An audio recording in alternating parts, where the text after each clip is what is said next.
Hello, everyone. We're so grateful to have you join us here this wonderful Thursday. Well, time is fast spent already this week, isn't it? We at Bofweg. We send a big thank you to you for making our time to join us, as always, here on Global Morning. This is Global Television. We're live in Abuja, the capital city of Nigeria. I'd like to say I'm not doing this alone, but that's a bit trite now. It's become a cliche sort of. So let's use a different approach to it this morning. Well, Jumai Manson is here. Let's not go too far from home. Hi, Uyi. How are you doing today? I'm good. Good to see you. Well done. It's great to see you. And of course, it's a Thursday. Right. And it's public holiday. It is. But we're here. Yeah, we are, because we work for the public. Yes, we do. And we have no holiday. No, we don't. That's quite ironic, isn't it? It is. But to each and every one of us out there, good morning. And of course, I am Jumai Manson, we mentioned already. And it's great to do this side by side with my amazing colleague, amazing co-host, another person that Uyi Agbomofwegbe. How you doing, Uyi? How's everything today? Well, I'm great. I wish you saw the seriousness of my face. Yeah, I did. For a minute, it looks like you were being recruited into the armed forces, but you're still here with us. I think that's the kind of seriousness we need for things like that. And speaking of which, by the way, we understand that security chiefs have now heeded the directive of the president to relocate to the northeast, which has become, if you like, front lines now for insecurity once again. For many people, they say it comes with mixed feelings. Yeah. One, because this Boko Haram thing actually grew in leaps and bounds in Maiduguri and across other cities within that belt. Yes. At some point, we had seen a decline, very significant decline in attacks, in all of these incidences. But today, it appears things are going back to the way they used to be. The part of it that really gave me a concern as a citizen is the fact that the army itself now says that people have to be careful. There has to be vigilance and caution because intel is now showing clearly that these criminal elements have dispersed themselves across the city, perhaps even the states, because the whole idea for them, the objective they're pursuing is to ensure that they drive casualty numbers up as much as they can, which is very scary, especially as you know, Jumai, this is a Salah period. Yes, it so is. naturally you're going to have gatherings of people across different parts of the country, particularly up north, where you have Maiduguri in Borno State. Yes, it's just a very unfortunate incident there where that happened. And of course, 23 individuals have lost their lives, and of course 108 are critically injured. And at the same time, it's just very sad to see that it's citizens who are very vulnerable, who are not armed, who do not have access to weaponry and all of that that are being affected by all of this. Imagine being in the market and then the next thing you know, individuals who have been brainwashed just decide to detonate a bomb, killing individuals. To go berserk. To go berserk. and then you just wonder and you say to yourself, this is not the first president, President Bola Ahmed Tinubu is not the first president that has actually asked service chiefs to relocate. We saw that with former President Muhammadu Buhari lost. Blessed memories. Yes, he said that because he, of course, being a general himself, he understood the regiments that, hey, as much as this is democracy, I still have the military thingy inside of me. So it's better these service chiefs are on ground in order to understand the area of reach, that's AOR, when it comes to issues like this, understand these locations where these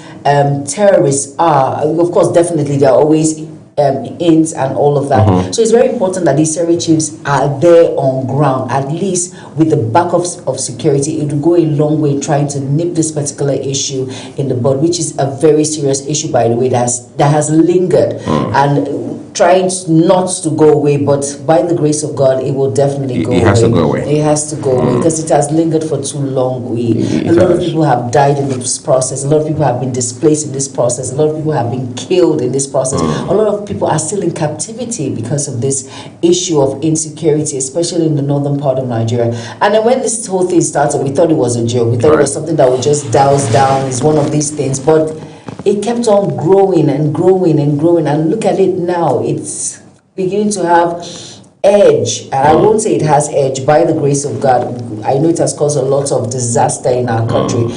But the way it is now, I pray it will not leave our hands. But at the same time, we pray that the needful is done. And of course, the service chiefs relocating to the northeast, for me, I think is a step in the right direction. It's trying to curb this menace, which is insecurity that has refused to go away in Nigeria. Of course, it has to be dealt with. Incidentally, the results are in now. There's a report about a report that highlights security concerns across the Sahel, where Nigeria is a big player. Yes. Whether it's economy, whether it's trade, whether it's diplomacy, whether it's politics, and all of that. And they're saying that, it's on the Punch newspaper today, that Nigeria is ranking very high, in fact, at the very top of the ranking in terms of global terror threats, in the world. In Sahel, now Nigeria leads big time. Juma, a few years ago, we saw how that even the Boko Haram had been ranked the second deadliest terror cell in the world. And later there was even the debate as to saying it was even number one at that time. Now, because ISWAP. Exactly. But you see, what really bothers you as a human being, whether you're a Nigerian or not, is to say, if Boko Haram is number two, which means that even some of the worst, if you like, terror cells in the world rank behind the Boko Haram. Yet Boko Haram is a Nigerian headache, it's a Nigerian nightmare. And it now raises a second question, which is to say, what are we doing about people who are behind it? Because when we have this conversation, we seem to extricate the fact that there are people behind it from the problem itself. It's very much like when you have a child whose grades are plummeting. It's not to just get fixated on the numbers, to say you're supposed to be within the first 3 in your class, why are you always within the first 20? You should ask yourself, what are the factors driving this kind of trajectory? Why is this child recording poor grades? Could it be because they are not in the right school? Is it like they don't have the right teachers? Is it possible they are being bullied and as such they are distracted from their study? Is it possible they also need maybe after class, if you like, tutorials or something? Maybe I need to get them a home teacher.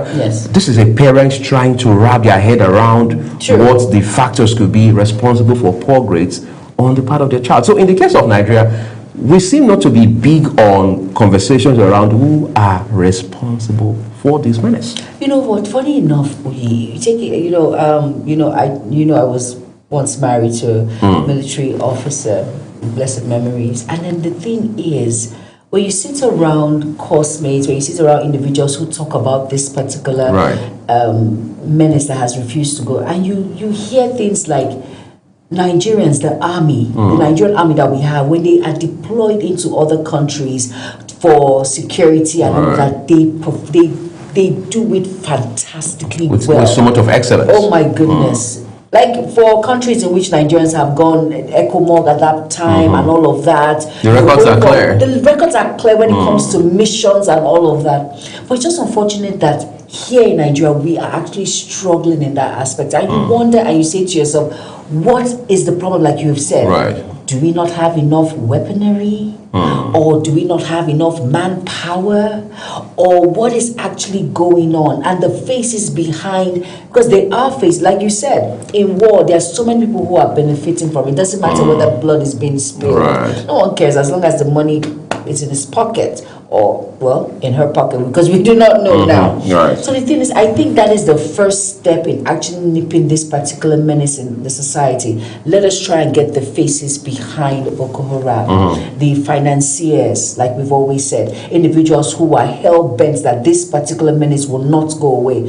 Individuals who I call them unfriendly friends, those who say, oh my God, this is very pathetic, let's have sympathy, empathy, and yet they are the brains behind this issue. I think when we start from there in trying to bring these individuals down, these individuals, they think that they are high and mighty, not minding whether blood is being spilled, not minding that people are losing their lives on the daily, not minding that people are being displaced, not minding that the country is taking a toll on Nigeria, it's taking a toll on us, because when we travel abroad, they see us like that. First of all, because they know that we do not want to stay in Nigeria, we want to jackpot in the pidgin sense, and they feel that there's no trust when it comes to that sort of issue, because by hook or by crook we want to leave. All they see is desperation. Oh, of course. Are you kidding me? Yeah, when the system is not working, people are desperate. Right. That's why people prefer to travel by sea. Whether they die or not, they do not care. That's secondary. And even if a professional in his rights is ready to travel abroad to wash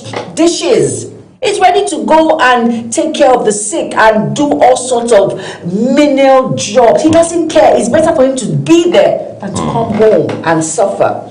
So once we get the faces of these financiers, individuals behind this menace that has refused to go away, that's the first step in curbing this menace. For as much as it is good that the service chiefs are being deployed to the northeast, yes, it's good, but I think we need to go back to the drawing board, re-strategize. I think we've been doing it same old, right. Where troops come in, we bombard these terrorists, we capture them, kill some, and they keep growing in numbers because there's a lot, the money that they're gonna get and what they are getting, it's very beneficial to them. Some of them are there because the same thing, unemployment. You heard what Barrister Edie said yesterday. In order to curb this menace, go back to the drawing board, get these individuals, empower them. But some of these people, when you talk about empowerment, they tell you, do you know how much I make when I kidnap an individual? Do you know how much I make when you commit that gruesome act? Did you see when Boko Haram started? Did you see those videos? You cannot eat. It was as bad as that. Right. But we need to go back to the drawing board. I feel we need to re-strategize and understand that there are individuals who are financiers, and these are big wigs in this country, and some even outside this country, who are behind this particular terrorist group 100%. Well, 100%. That's how we're going on the show this morning. But we're taking a break now. When we return, we'll take a look at a couple of other issues, including the political landscape. Some governors that people had thought were die-hard members of their parties, particularly the PDP, today have moved. And you're asking yourself, is there still conviction? Yesterday, Barrister Idris Waziri here talked about how that ideology is one very fundamental factor that's missing in our politics and politicking. But then again, we realize that as it stands now, conviction, politically speaking, ideologically speaking, is almost non-existent. We'll talk about all of those when we return from this break. Please stay with us. Wake up with Global Morning, your daily guide to what's happening and making the rounds. We delve into headlines, newspaper reviews, spot-on analysis, policies, current events, real talk, real issues that affect us all. From the latest trends to the debate, every topic, every angle, Global Morning is where it all starts.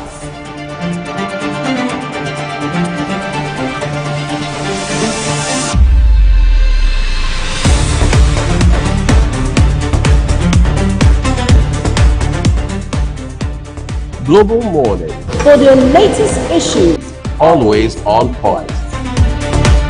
watch Global Morning Monday to Friday at 7 a.m. Saturday and Sunday at 8 a.m. on Global Television. When you talk about public office, especially as it has to do with elective positions, one would by default expect that it would be about service on the part of those who vie for these positions and who eventually get into them. However, and sadly so, in the case of Nigeria, we haven't seen much of that since 1999. We've seen how there has been so much of influx of people into the political space. So there has been much more politicking than you actually have service delivery. It is in this same country we had a governor who proudly referred to himself all through his 8 years in office as the chief servant of his people. But when you speak with the people from that state, did they see a servant in the sense of the word, or within that context, or did they see a man who was for the most part engrossed in his own personal ambition? Today he may not be governor anymore, but of course posterity will judge him on account of how he had served within that 8-year period. When you fast forward to contemporary times as we know them, has anything really changed? We have people now in their hundreds, maybe in thousands, who want to stand for election, in some cases the election in 2027. What is the motive? Is it so they can line up their pockets or just so they can serve Juma, give her water, serve we, build markets and local healthcare facilities for it? Well, it depends on how you look at it, Uyi. You know, Barrister Idi Waziri said something very vital. He said most public individuals who hold public offices, it's all about what they can get. It doesn't matter whether they tell you that I'm going to do this, I'm going to do that. At the end of it all, if it's not beneficial to me, Right. I would not even go close to it. So I think, for me, a reorientation needs to occur. We need to understand that for as much as it's a two-way street, if you're in that particular public office, you can eat as much as you want, put as much as you want in your pocket, but just do the right thing. No one is going to ask you questions. Much as we're not encouraging you to No, of course. siphon No, public funds. no, do not We're saying siphon. if that now becomes your The choice choice to of- make. Exactly. Worst case scenario, Worst deliver case, the goods. Deliver the goods. Worst case scenario, and no one is going to act. I'm not big on encouraging siphoning public funds. No, but the truth is that is what it is. That is what it is. That's the now. motive. That's the motive now behind all of. Why do you think they are defecting? I asked the question. Why do you said because Dubai, it has to benefit them. Why will I waste my time on when I know that I will not get the goods at the end of the day if I remain where I am? It's better I move immediately so it can be beneficial to me. So as much as you want to do all of that, let it be beneficial to you. I understand it comes with the rewards, Right. of course, but some who are greedy that want to go outside that particular box of the reward that comes with it and still want more, just do the needful. There should be an orientation that you are called to serve. Right. You are a servant. He said when you go to other nations, you see individuals who hold public offices on motorbikes. They do not have several convoys. You know how much it is. You know, he made a lot of instances yesterday. And I think there should be a reorientation for us to understand that, one, you are a servant to the people. Once there's a deadlock on the road and you see that there's a standstill due to your convoy, you take the responsibility of coming out of the car and saying, what is going on here? Let's move this. Or come on, where are the people that make a step, make a bold step? That little impact will go a long way. And I think we need that reorientation. But some have it, but you know how it is. The conscience can easily be killed when you just feel that you are right in your own eyes. It's just unfortunate. Self-righteousness, right? Exactly. In politics, that is a bit complicated. Well, let's take a quick break again, everyone. When we return, we'll talk more about these developing issues. In the meantime, we're joining Ramsey Enoch Agbo to bring you heart-to-heart inspirational.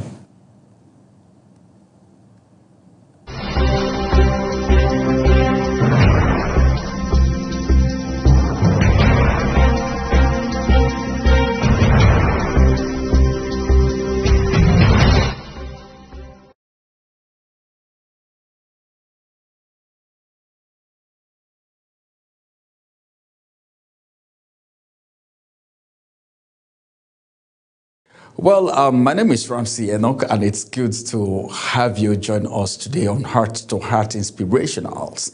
And let's get you inspired because we value you. You are very important. You mean so much to this generation. Do you know why? Because if anything happens to you on this journey of destiny, it means something has gone wrong with a generation because you are a potential destiny helper. But then, what step are you taking? All right? Where are you? What are you doing? My name is Ramsey Enoch Agbo. Small steps still move forward. We love big breakthrough. A lot of people want to be big men overnight. They just wake up overnight and they want to be big men, not knowing what it takes to be a big man, to be a big woman. Breakthroughs are things that we are supposed to enjoy, but then, does it just fall from heaven? No.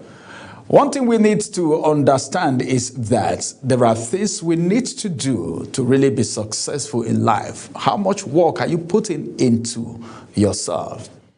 We need to know that life has so much for us. The truth is this: we love big breakthrough, yeah, that's true, but we underestimate small obedience Obedience, small obedience. And that's the reason you see a lot of people make resolutions and they don't keep to it. You see a lot of people do their to-do list for the day and they are not keeping it. Discipline and obedience to small things. You know, little foxes that destroy the vine. You may think those things are small, they don't matter. But then it makes you accelerate. It makes you move forward in life. We celebrate overnight success but ignore daily discipline. How many people are disciplined today? Even CEOs, they are not disciplined today. A lot of people are not disciplined today. Business owners are not disciplined today. A lot of people have eaten their capitals. Yes, a lot of people. I know of people who ate their capitals. Some even went into debt. These are people that were making millions. I know. I'm not talking abstract. These are people that I know. Where are they today? What happened? Discipline. I've even walked to someone before to say, hey, come on. Do you know what? I know it's your business. I know it's your company. I know you are in charge. But then, instead of just putting your hand into the business money and taking out of it every day, place yourself on salary. Be a salary earner. Let the business pay you. Oversee it. Let it pay you. You don't just wake up without discipline. Oh, you have a need. Bam. Accountant. Yes, sign this check. No. It's not done. Discipline is very important. If you want to be successful in life, if you want to make progress in life, discipline is very important. Not just discipline alone. Obedience and discipline go hand in hand. All right. You need to be obedient. All right. And you need to be disciplined. Yet, I want to let you know that nothing great happens suddenly. It happens consistently. Consistency is key. Whatever you're doing. Okay, let me give you an instance. Why do you think anywhere you go to look for a job, whatever you want to do, people look for someone who have experience? Because the more consistent you are on a particular thing, the more professional you become.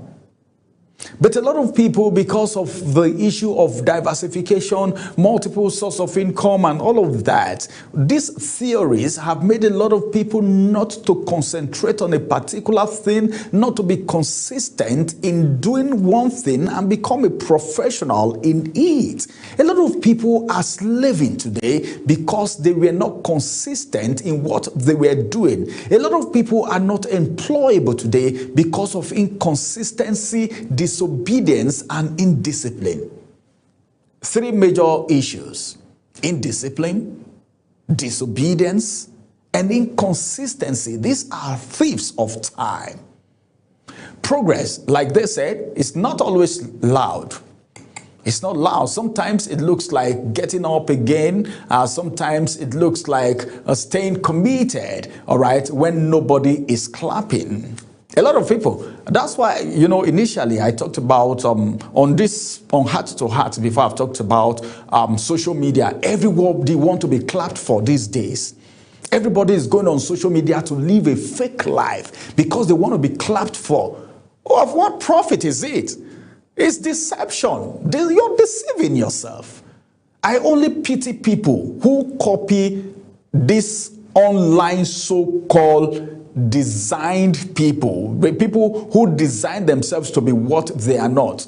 People must not clap for you all the time. Don't wait for the clapping. Don't wait for people to clap for you. Sometimes when walking towards your successful days may not require people clapping for you, or sometimes growth feels boring because when it gets, people don't like work. That's the truth. A lot of people don't like work.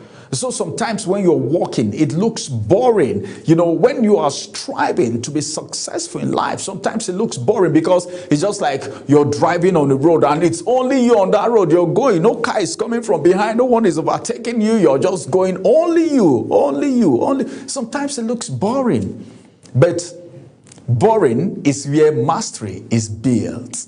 Do not despise small beginnings. Small steps compounds. Small habits accumulate, and of course, small disciplines create massive outcome. Just be consistent in it. Every expert you see today was once a beginner who refused to stop because so many things happen to stop them. You know, when you're starting a business from the scratch, it is very difficult. If you are not consistent, disciplined, and obedient, you run away. Yes, of course.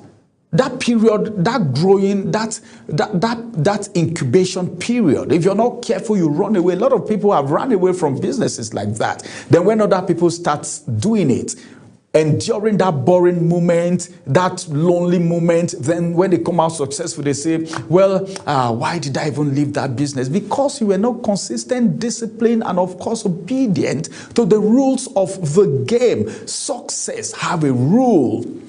It has a rule. Yes, you need to abide by the rules of the game before you become successful. Breakthrough don't just happen overnight. That kind of breakthrough that you're looking for doesn't last. Yes, a dribbling tap can fill a bucket over time. Don't you know? Provided there is consistency, it's dripping. Pim, pim. All right, let me give an instance. For instance, you get to the hospital and they give someone drip, all right? There is drip on a patient in the hospital. You see the way it drops, pim, pim, pim. It will appear as if it's never going to get finished. But just give it a time. That drip will finish. Everything will finish into the patient's body. But it's dripping. It takes patience, all right? Not because the drops are big, but because they are consistent. It's dropping. Because of the consistency, whatever you're doing, please ensure to be consistent. If you really want to make it, if you really want to succeed, focus on the progress, not the perfection. Celebrate effort, not just outcomes. Show up when motivation is low. You might not see. Let me tell you something. A lot of people don't celebrate upcomings. That period where you are struggling to be successful, when you're struggling to grow, a lot of people just look at the ignore. Some will not even take you serious. And that's why you need to be careful the kind of relationship you keep. I pity for people who push aside people that were with them when they were in their incubation period, when they were trying to become successful in life, the people that encourage them. Somebody may not even give you all the money, but the encouragement coming is enough. Consistency turns into ordinary actions into extraordinary results. Yes, by the time you're consistent, it turns ordinary action into extraordinary results. All right, keep going. Small steps taken daily will carry you further than big intentions that was never acted upon. A lot of people have big dreams, but they never acted on it. Where are they today? They are nowhere to be found. Well, you need to dream big and you need to act on the big dream, no matter how small, on a daily basis. Be consistent, be obedient, and of course, what else? Be faithful to whatever it is you're doing. Many thanks. I'll come on your way again. My name is Ramsey Enoch. Bye-bye for now.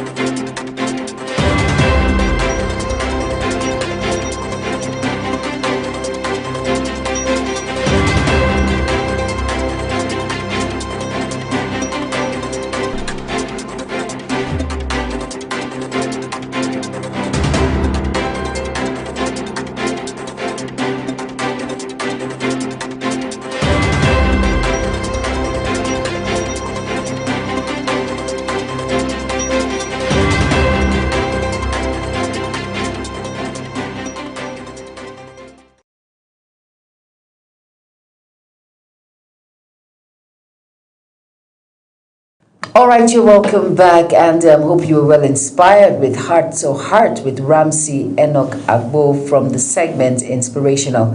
And at about this time is a newspaper review segment. And we'll start with the first paper of the day. It's the Vanguard newspaper. And above the nameplate of the Vanguard newspaper, it reads 11,520 doses of HIV prevention injection.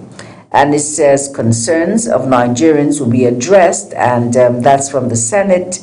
And it says shows drift towards dictatorship, tells Tinubu. And of course, below the nameplate of the Vanguard newspaper, all the way to page 5, and that's the star story, it reads insecurity, how Nigeria spent 32.8 trillion naira on defense in 15 years. And we have some writers there. It says defense gulp, $44.641 billion, or 12.5% of 262.83 trillion naira budget.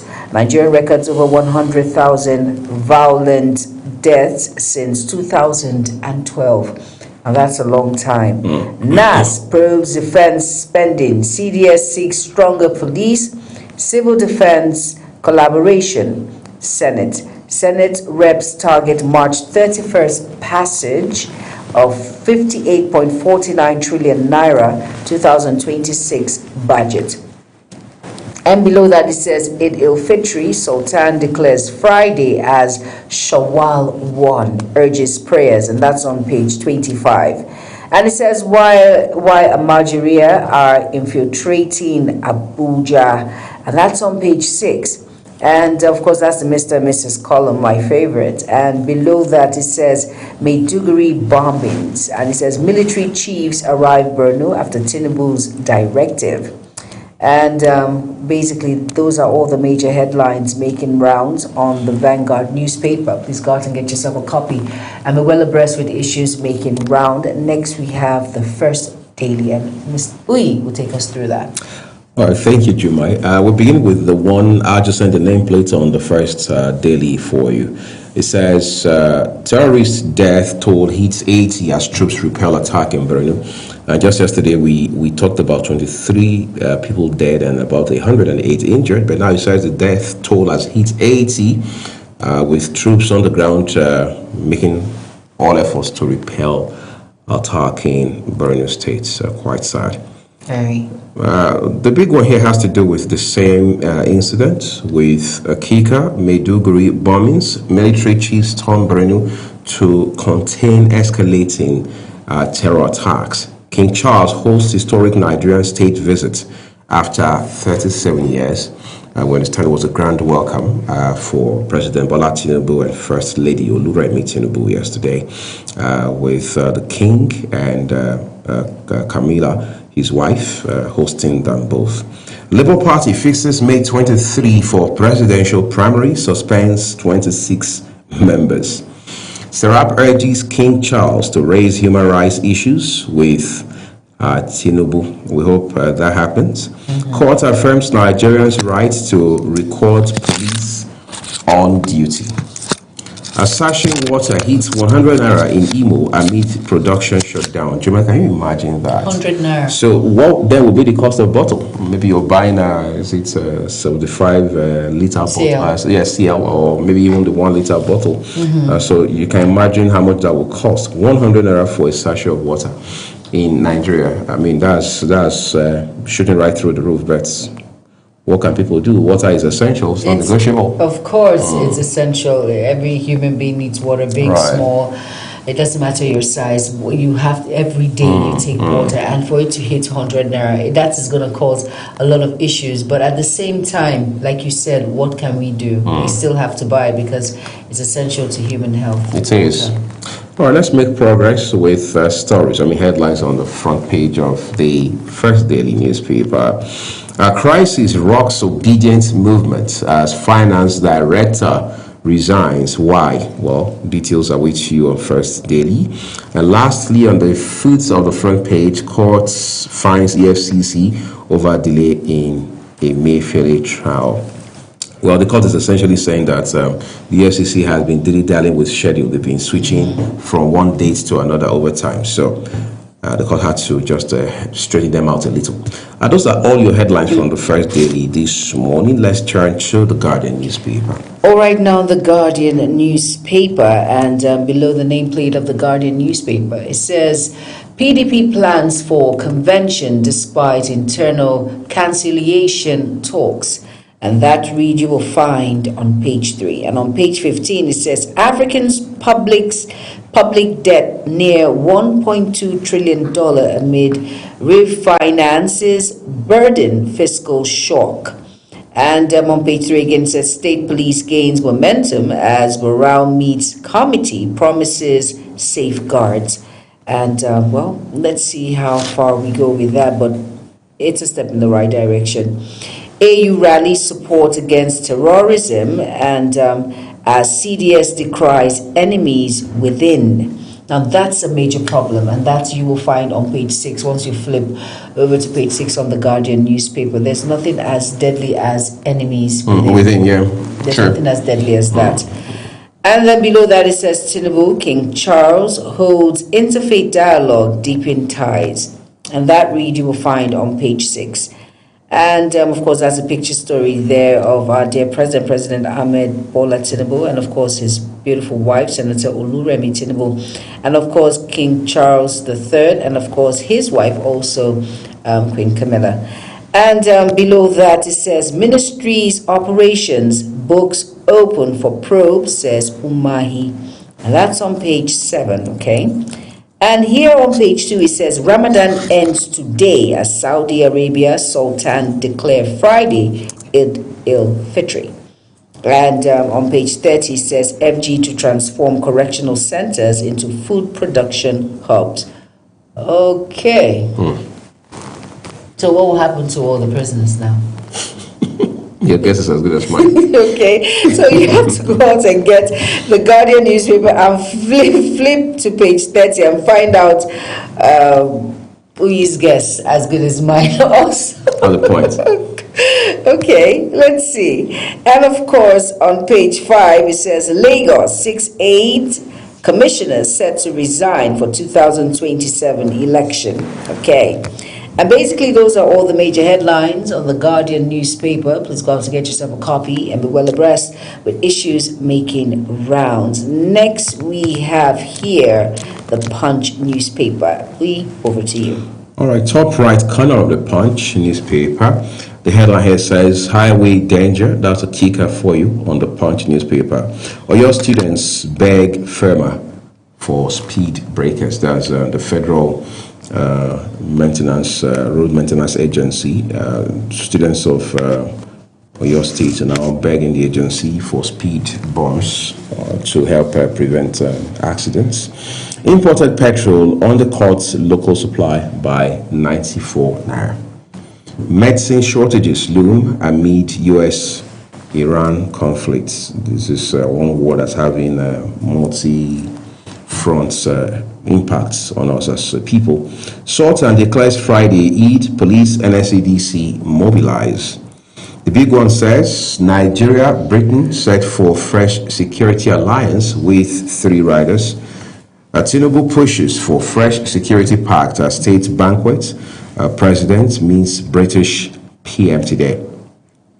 President says Nigeria poised to play bigger role in Commonwealth, hints on Nigeria's link with UK health system. UK gave me refuge, police protection during military rule, Tinubu tells British monarch. We have 3 more headlines here. AFCON, global outrages, CAF hands Senegal's cup to Morocco. Nigeria student arrested with 49 million naira cocaine in South Africa. 24 billion naira public projects abandoned in states. That's according to reports, which you will find details of on page 22 of the Punch newspaper. Please be sure to get a copy of it so you can read details for yourself. Next part of call is the Nation newspaper. All right, now the Nation newspaper, and above the nameplate of the Nation newspaper on page 3, it says 80 terrorists crushed by troops in Borno night bombing. And the writer says Shatima pledges decisive action. And of course, that's the picture of the Chief of Defense Staff, General Olufemi Oluyolade. And on page 5, it says LP to pick presidential candidate May 23rd. And on page 14, it says tomorrow is Eid al-Fitr, Sultan Abubakar declares. Okay. And below that, it says economy strong enough to withstand global shocks. And the writer says new payment system coming, says Cardoso. And the Star Story says, Pomp Splendor, Mark hosting of Tinubu, wife by King Charles. And we have two writers there. It says, State visit puts Nigeria in global focus. Tinubu seeks British support to end insecurity.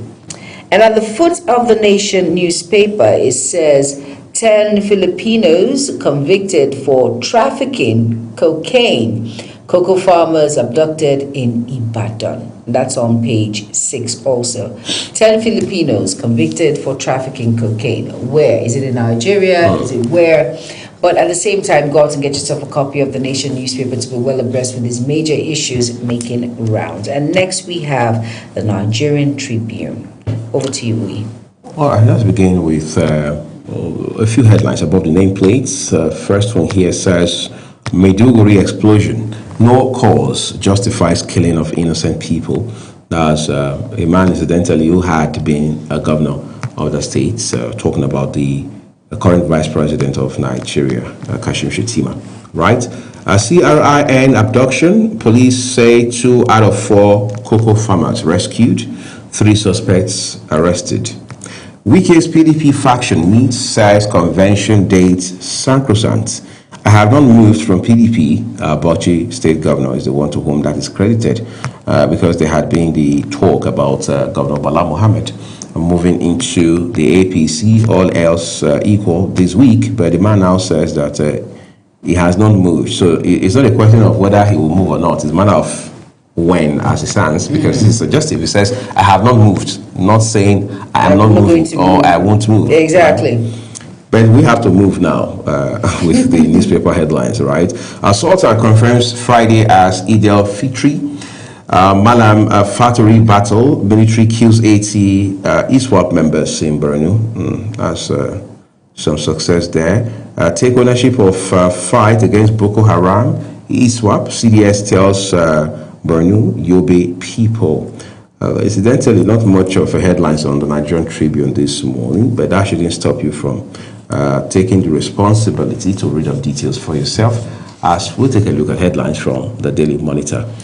All right, now the Daily Monitor packed with so much headlines here, and above the nameplate on page 4 it says, before then we have a picture of General Buba Marwa, of course, the chairman, NDLEA, and it says cocaine importation. NDLEA secures conviction of 10 Filipino sailors vessel, and of course we will agree with me that the NDLEA are doing its best to nip this menace of drugs and substance abuse in Nigeria now, you see. And it hurts so badly that these are foreigners who think they can get away with, you know what cocaine can do. Cocaine has destroyed lives. Across the world.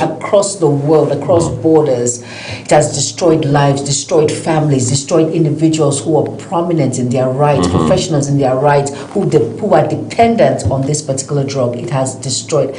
And a lot of individuals have died because of taking cocaine. And I'm just grateful that the chairman, NDLEA General Buba Marwa, retired, is performing fantastically well in that forte. And I will give credit to that, I would say. And on page 2, it says, Umahi seeks anti-corruption probe of federal road project, okay?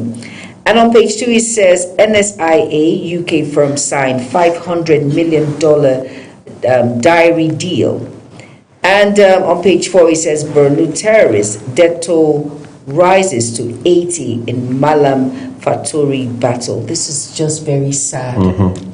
From 23 to 80, these are the ones that are accounted for. I think these 80 now, they are basically those that have been killed. Okay. By the military. By the military, okay. It's different from the... but still, it still makes one's heart sink. Yes, it does. But at least killed by the military, these are the terrorists who have died, Right. 80 of them. So you can imagine the numbers. Because apparently, 80. Juma, since those killings happened on account of the attacks from the weekend, you see that the military has now raised its efforts. Yes, exactly. But you look at the numbers, 80. That's just the ones we know. Yes, we're not done. We're not done yet. But at the same time, you can imagine how many terrorists are in this particular, in their numbers, as we Right. say, that can actually perform all of these hurtful and dangerous things in our society. It's just unfortunate. 80 on its own now. We do not know Right. whether there are much more than that when those that are alive. We don't know How the many more numbers. will be taken out?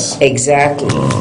All right, moving on now. And of course, it says here, Anambra, Governor Soludo sacks all political appointees. Okay.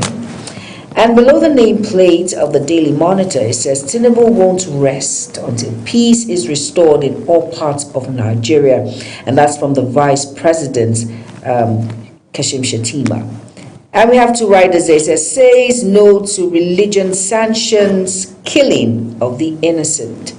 Pays sympathy visit to victims of Monday's bomb blast in Maiduguri.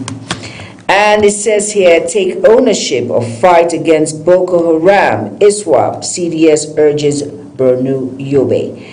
And of course, the writer reads, says most people penetrating killings, destruction in the last 15 years were from the affected states. And I do not beg to differ, I believe. For those of them who penetrate these killings, know the grounds, they know the terrain, right. and automatically they are the ones that, they are the enemies within.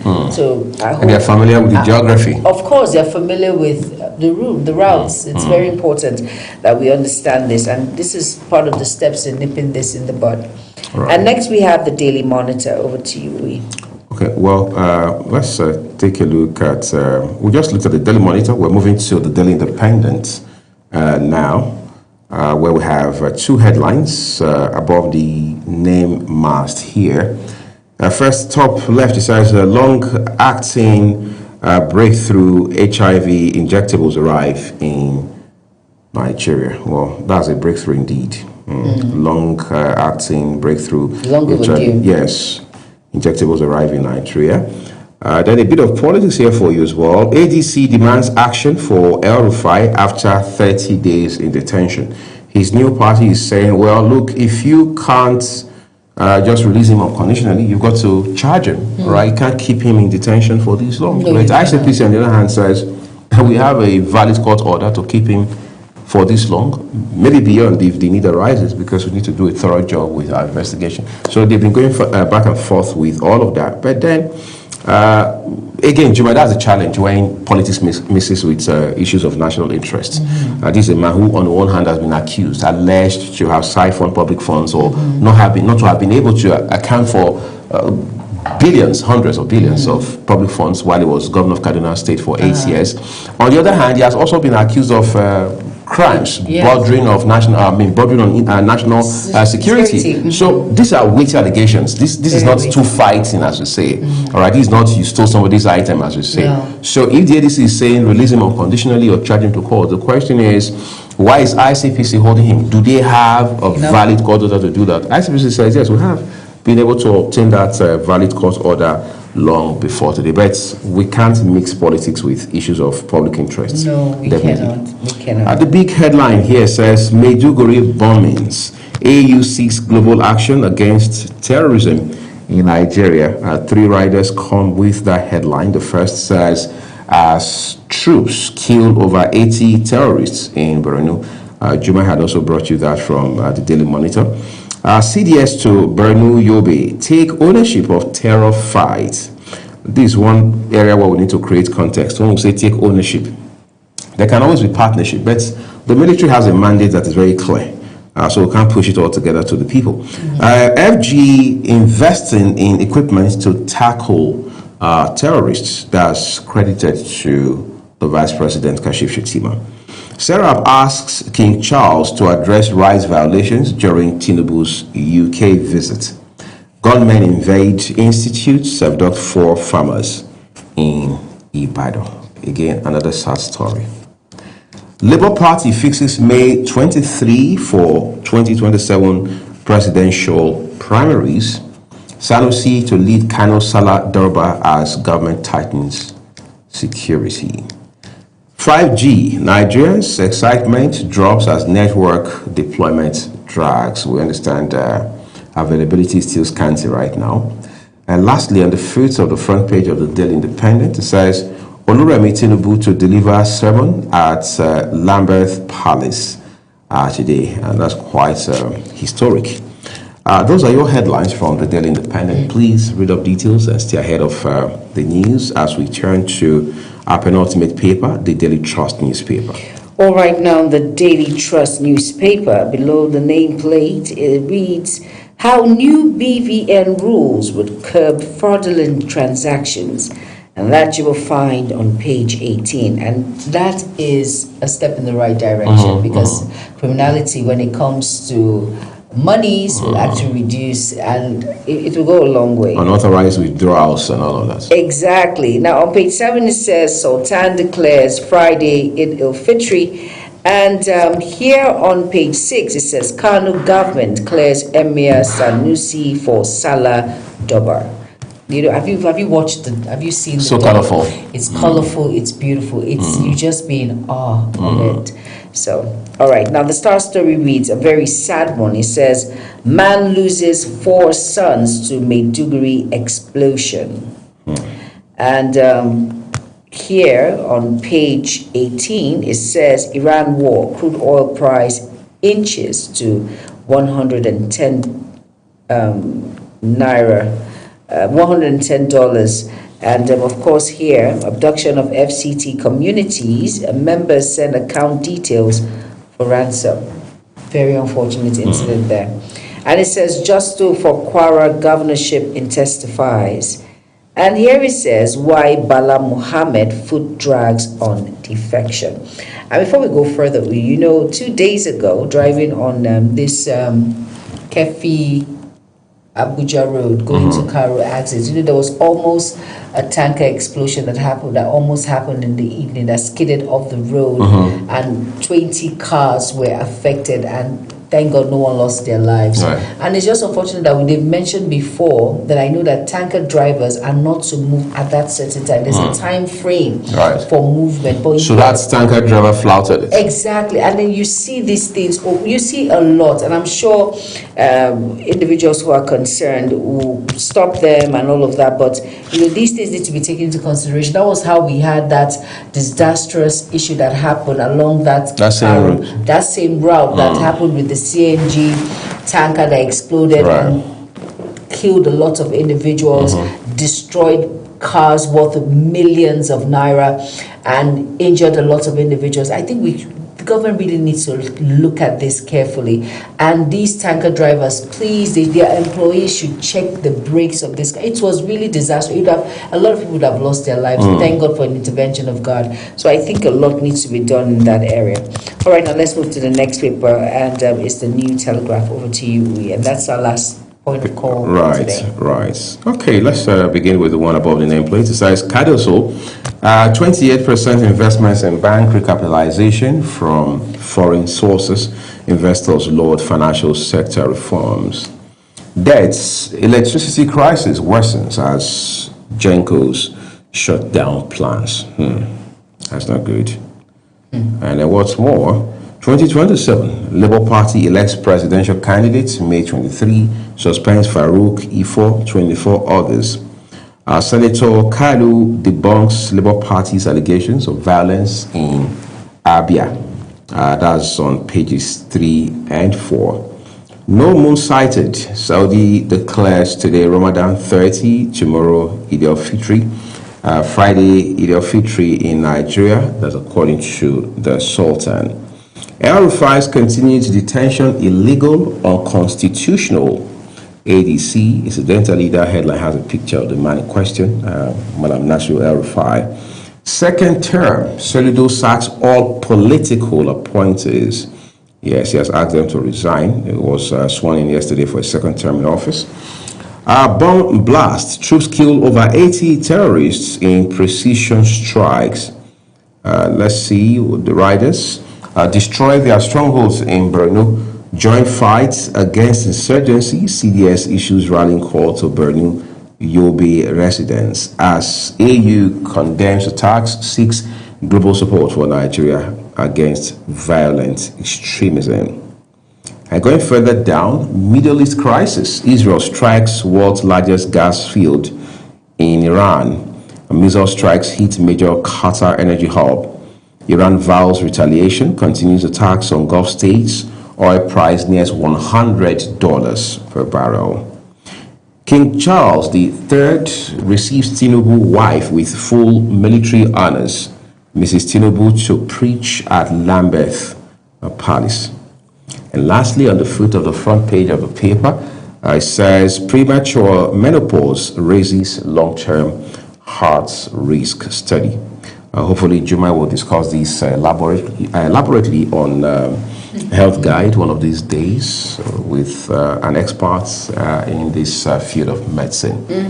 Yeah, until then, she reserves a comment, right? Yes. Well, this is where we're living it with the papers this morning. We'd like to say a big thank you to you for being a part of it, as well as remind you that all of these headlines, we present them to you just as published by their respective publishers. Global Television, as a broadcast media entity, or our team on Global Morning, does not in any way contribute to them. We'll take a quick break now. The rest of Global Morning returns shortly. Do stay with us.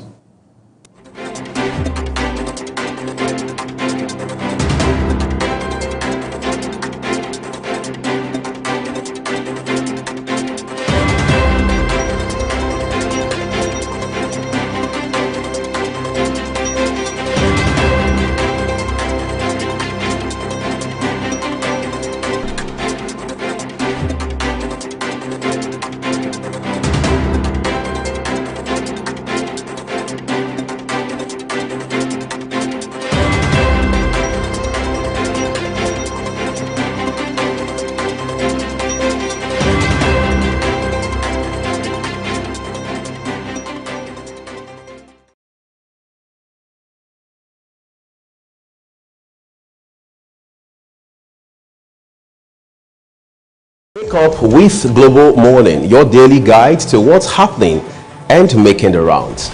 We delve into headlines, newspaper reviews, spot-on analysis, policies, current events, real talk, real issues that affect us all.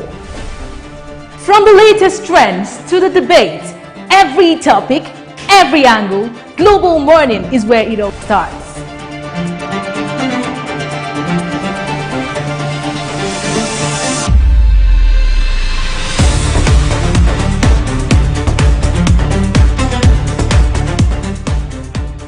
Global Morning, For the latest issues, always on point. watch Global Morning Monday to Friday at 7 a.m., Saturday and Sunday at 8 a.m. on Global Television.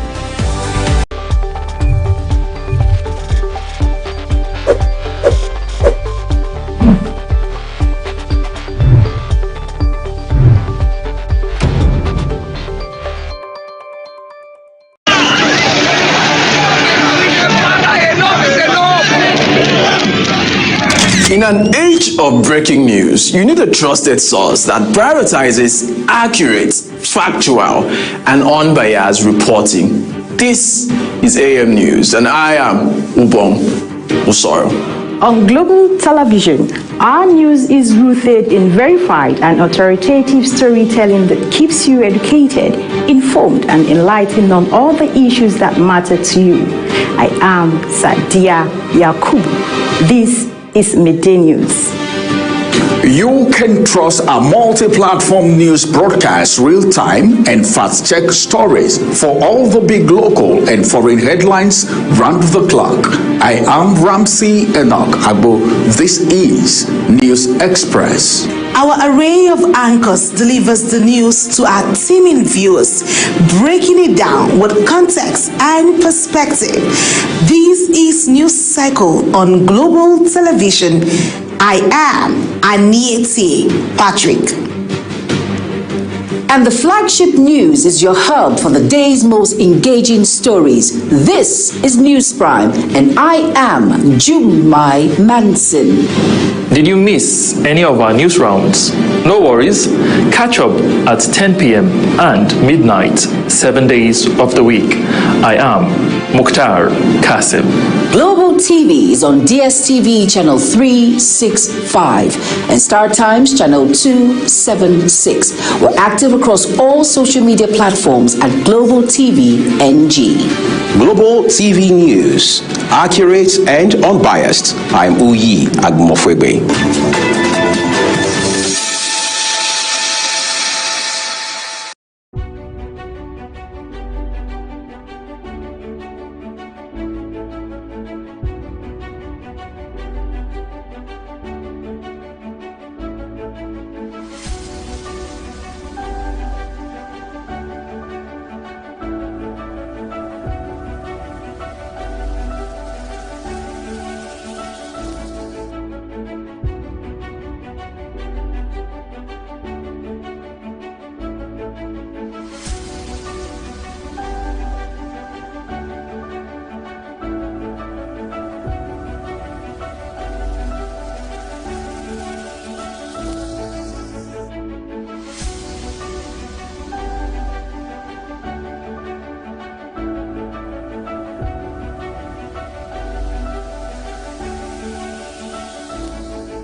Our language, our vibrant culture and colorful tradition, our industrious and hospitable people.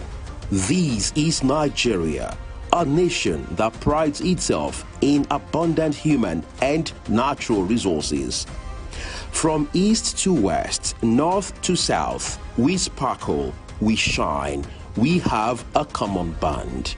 Fellow Nigerians, let's do away with ethnic, religious and regional sentiments that divide us as a people. God has blessed us and empowered us to find strength in diversity.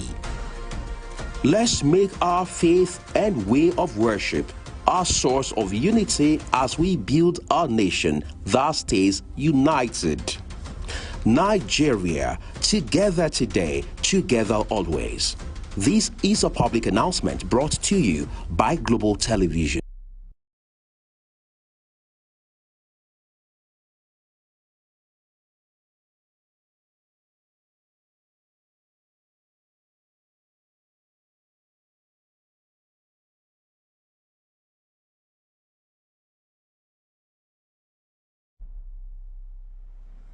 Our language, our vibrant culture and colorful tradition, our industrious and hospitable people. This is Nigeria, a nation that prides itself in abundant human and natural resources. From east to west, north to south, we sparkle, we shine, we have a common bond. Fellow Nigerians, let's do away with ethnic, religious and regional sentiments that divide us as a people. God has blessed us and empowered us to find strength in diversity. Let's make our faith and way of worship our source of unity as we build our nation that stays united. Nigeria, together today, together always. This is a public announcement brought to you by Global Television.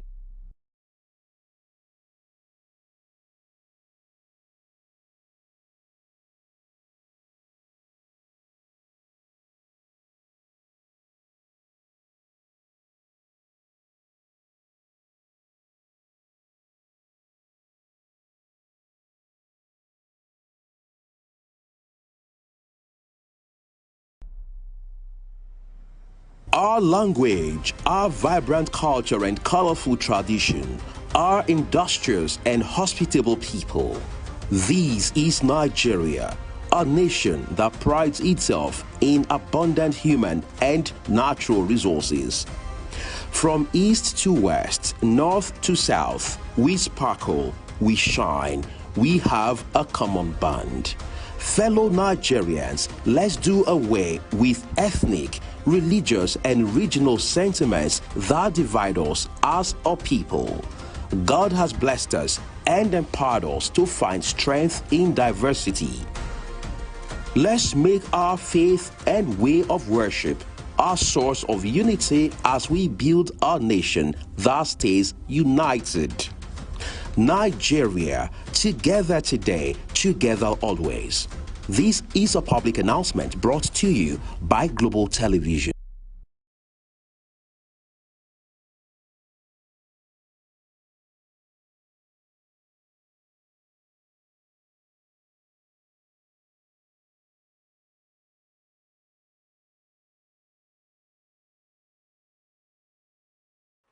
Hello and welcome to Thursday's weather forecast. It will be bright and sunny across the northern region with temperatures continuing to rise into the 40s. Nighttime temperatures are also expected to stay warm.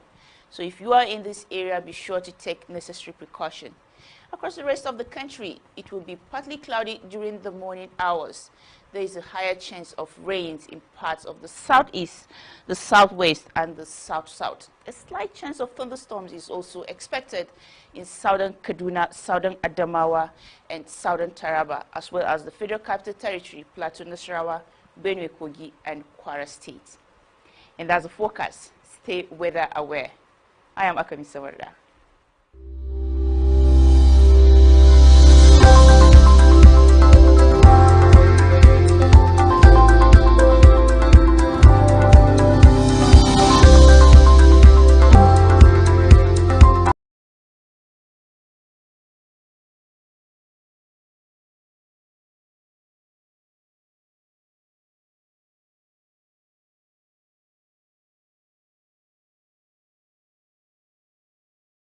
At Witchtech Cables, we don't just make cables, we deliver excellence. Our products are built with advanced technology, trusted for their unmatched quality and durability. With a wide range of cables, swift delivery, and continuous innovation, we stay ahead of the market demand. We are proudly Nigerian, fully indigenous, yet world-class. Backed by a professional team, strong technical support, and a deep commitment to customer satisfaction. Witchtech Cables is more than a brand, it's a promise. Witchtech Cables, quality cables better than the best.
One of the biggest conversations right now is the official visit of President Bola Tinubu and his wife, First Lady Oluremi Tinubu, to the United Kingdom, where we understand they are basically being hosted by King Charles III and Queen Consort Camilla. Several concerns have been raised about this trip. There are those, Juma, who say that, yes, this trip had long been scheduled. Yes. But then the attacks in Borno should have been basis for the president to rethink and then maybe reschedule the visit. Yes. Others differ. They say, no, the optics won't look so good. That first, the terrorists themselves will think they are winning after we've been able to disrupt the president's travel plans. The second, it will also paint us in bad light, not just before the king in England, but the entire world. They're likely going to see us as not only weak, but unserious. Yes. However, there's also the concern of whether or not we're going to get return on investments on this trip, because this is going to cost a lot. Have you seen the number of people, the entourage that accompanies the president? Yes. Several ministers, of course. We saw ministers like Dele Alake, Minister of Solid Minerals Development. We saw Defense Minister Christopher Musa, quite a number of them, even up to ministers of states. We saw Minister of Finance, all of them. So a lot of money has gone into who knows, maybe more will even go into it. Of course, the president doesn't travel light, especially when it's Nigerian president. So there's that concern that we must get return for investment. And in specific, there are questions around what exactly are we going to get in return. We've heard, for example, that the president, our president, Bola Tinubu, will engage the king on issues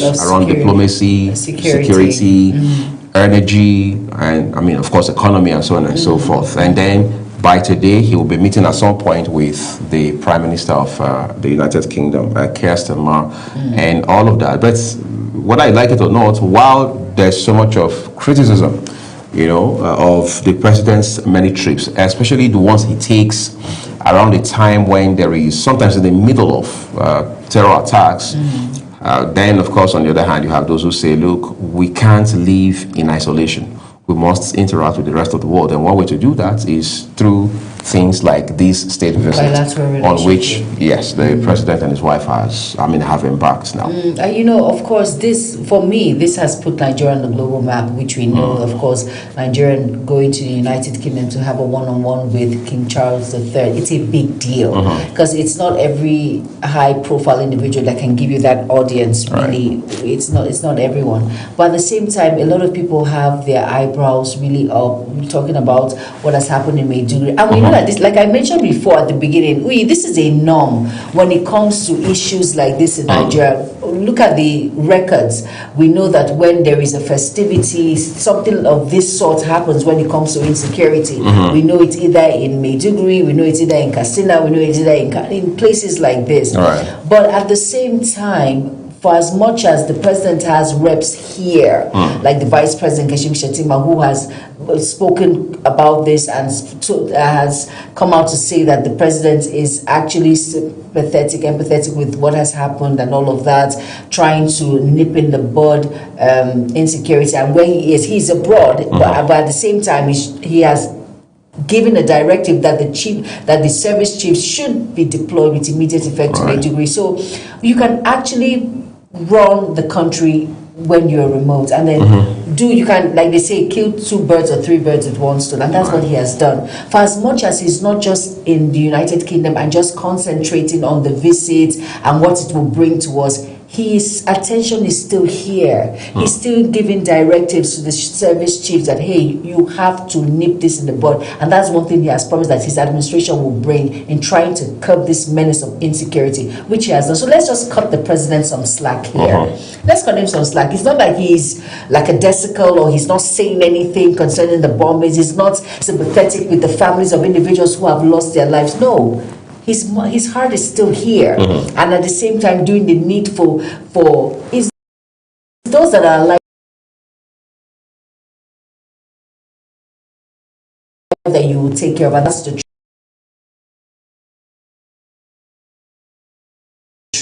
So he's tried as much as possible to balance. For goodness sake, we understand that our country might not be working as we all want, but at the same time, let's cut individuals some slack if they're trying so hard to try and create that balance. Do you understand? I know some presidential aspirants have come out to say, cut short your trip and come home. If you were in issues, will you cut short your trip? That's the thing. Under the same circumstances that you find yourself, would you cut short your trip? Truth be told, no, you would not. Or you just making politics out of it?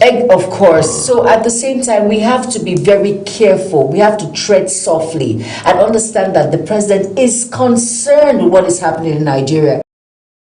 He's not going to get weaponry and come out to the battlefield and start shooting. No, that's why he has delegates, and that's why he has the chief of the service chiefs to take care of that particular arena, and that's how he has individuals, representatives in Nigeria here. He cannot be everywhere at the same time. For me, bilateral relationship is very important. It has a lot to do with infrastructure of Nigeria, and really we need to move forward. And he's trying his best for us to move forward. And that's the truth, and that's what I've said. So please, let's cut him some slack. He's human. At the same time, as long as he's not like a desical, there's no I don't care attitude when it comes to the issue that happened, the bombing that happened in Maiduguri, and all of these numbers that we're hearing, casualties of terrorists, and he's still bent on his concern. I think we should cut some slack and see that he's trying his best in that particular arena. Incidentally, Christopher Musa is one of the persons on the president's entourage right now. That's the in London. defense minister. Yes, and there have been concerns about, you are the Minister of Defense. You have no business going to, on this trip with the president. Yes, he does. Somebody sarcastically asked. Yes, he does. Yesterday. I'm sorry. I'm going to get there in a minute. Sarcastically asked, why is it with the president? Is he going to be defending the president in the UK? No. Remember what the president said.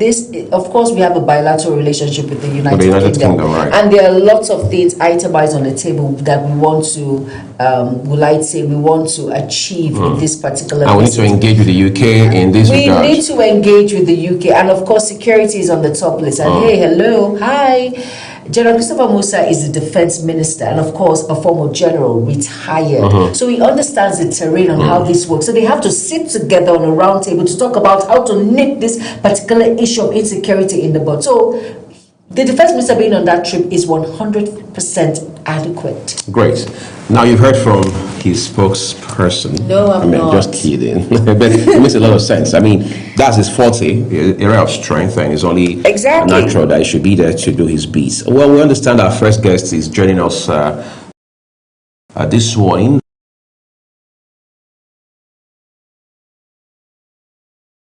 Via Zoom on the program.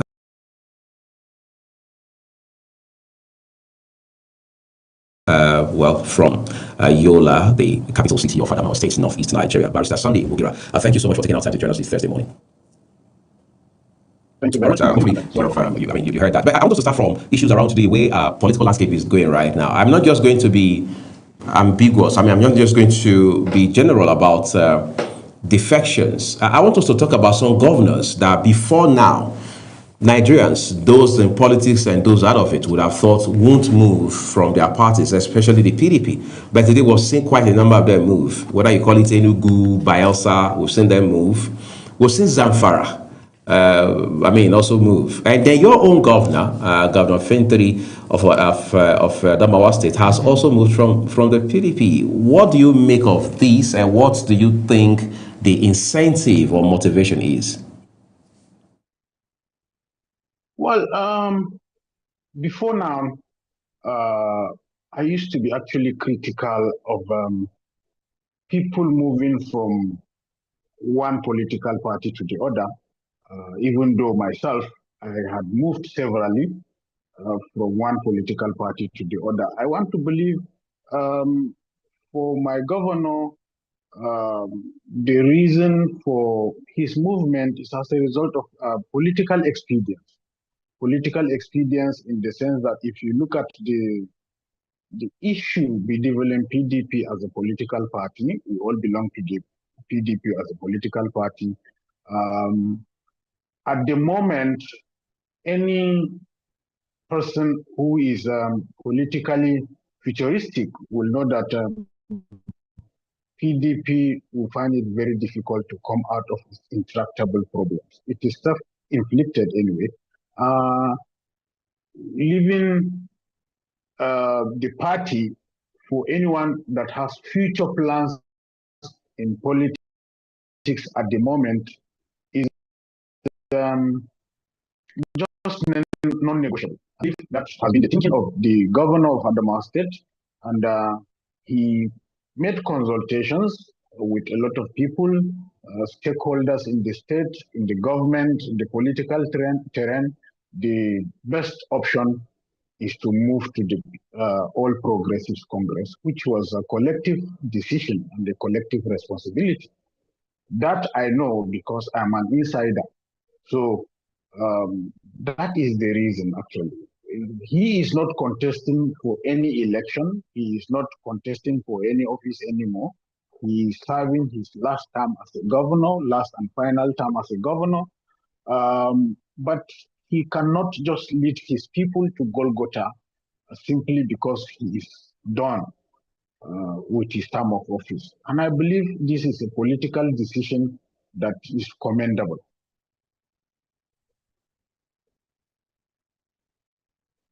I'm still talking about defections now. Now, let's look at defections critically.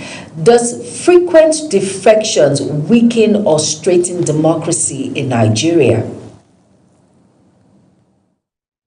Well, the truth of the matter is frequent defection, I want to believe, strengthens democracy in the sense that if you look at the reasons why defections is happening, we have seen, if one is talking about a government, we have seen in 2014, where those in the ruling party were defecting to another party. What we need to work on is not the issue of defection, is the reason behind the defections. Every political party must look at how to strengthen internal democracy, how to bring about discipline, how to ensure that every element in any political party is never stronger than the political party. There would be no way an individual or element would be stronger than the political party, and you expect people to remain there in that political party. So what we need to do is to ensure that those who are in political parties, those on whom leadership is bestowed, must ensure that there is discipline in the party and everybody is made to understand and live under the fact that the party is greater than any other person. That is what we need to do. We must strengthen internal democracy, ensure that nobody is made to be above the laws of the party. Nobody does all that he cares to do and gets away with it simply because he is stronger, either because he finances the party or he has a greater stake than any other person. This is what we are supposed to be talking about and looking into by all political parties. And in parties, there should be ideologies. But parties are just mere platforms for winning election in Nigeria, whether we like it or not. And that is why we see all comers coming into political parties, whether they have the same ideology purportedly with the party manifesto or not. And at the end of the day, whoever becomes stronger controls the party, whether we like it or not. So these are things that we must work against. These are things that everybody must ensure that it is taken care of, so that at the end of the day, we will not have people that will be coming to become greater or stronger than the party at the end of the day. Ahead of the 2027 general election now, how can this impact voters' trust and also political participation?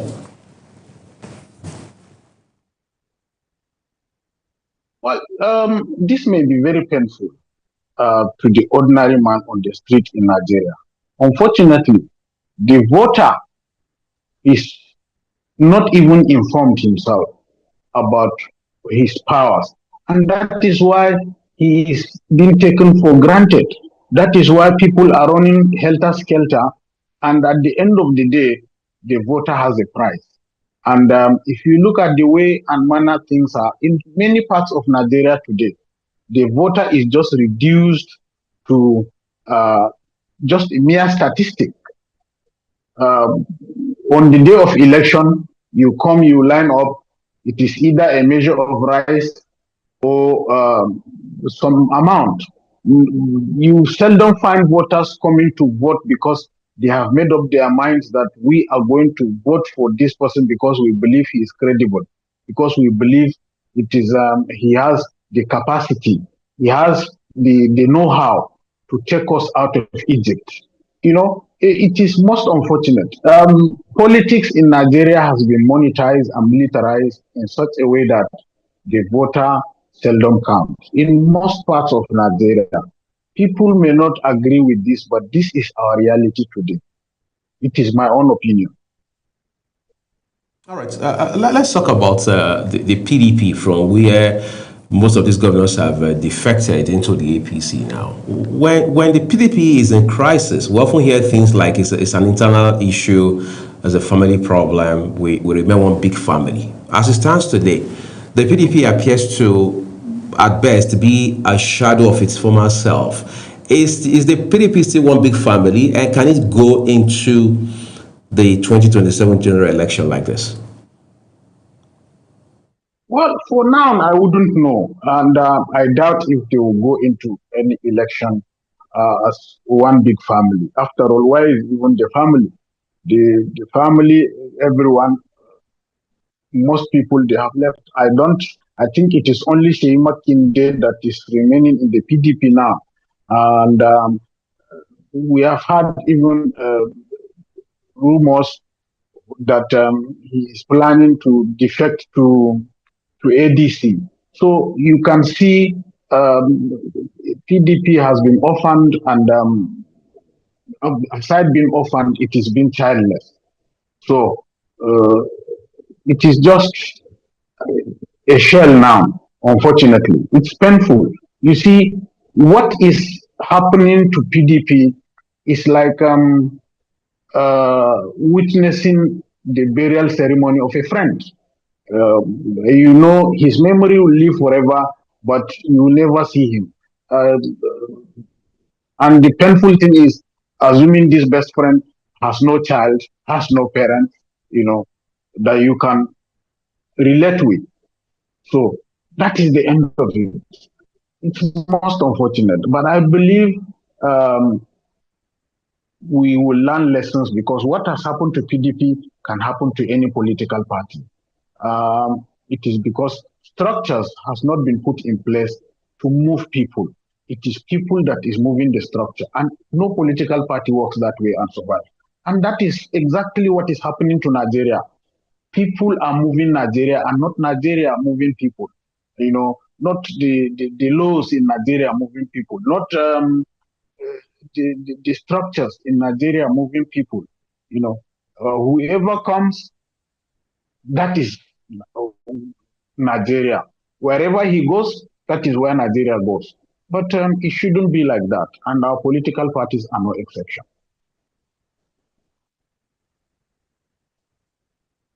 Can Nigeria learn from other democracies when regarding party loyalty and, of course, political stability?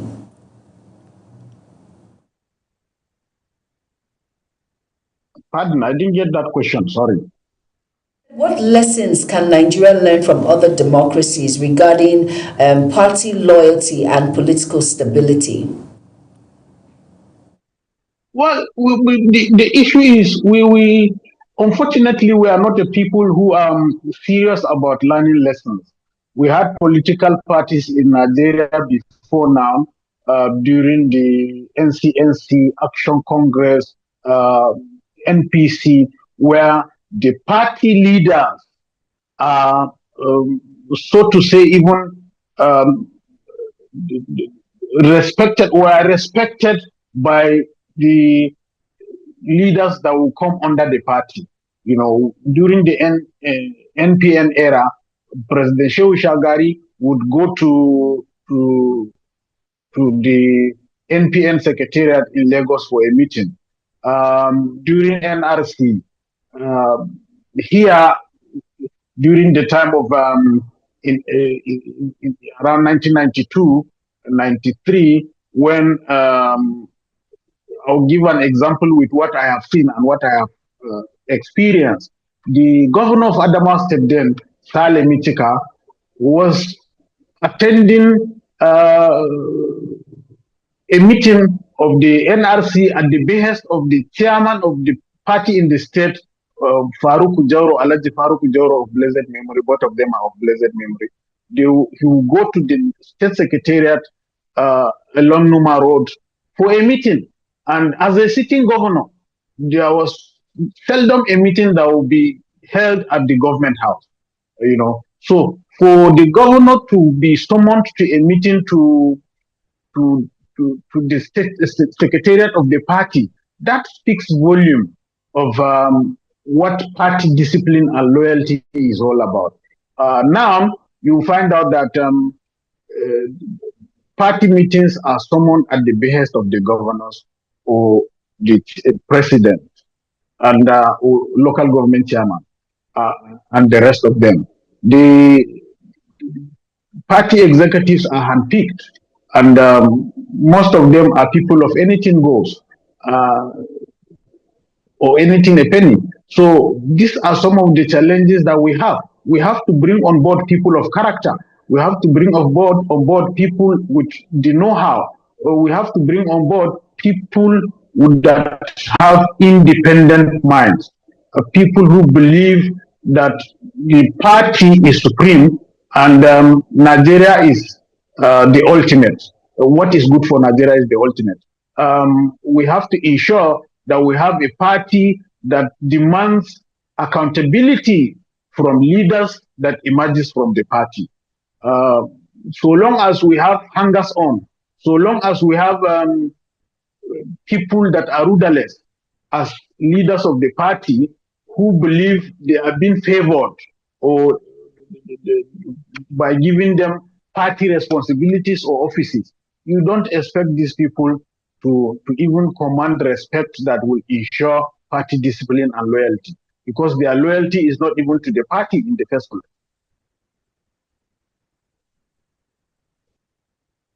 Every problem usually has a starting point, and then of course there's a history to it. Barrister Ugira, at what point would you say PDP as a party started experiencing this nosedive? There are those who say, well, it was on account of what happened at the 2023 primaries or convention of the PDP between Nyesom Wike, FCT Minister, and former Vice President Atiku Abubakar. But there are others who say that there had been the handwriting on the wall, but the leadership of the party the entire time had ignored, for whatever reason, those indicators. Where do you stand, and what have you observed in this regard as a member of the party? PDP as a political party started nosediving during the time of Obasanjo, when whimsically he was insisting that the party leader, any party leader that stood against his will or had a contrary opinion with his own, must go down.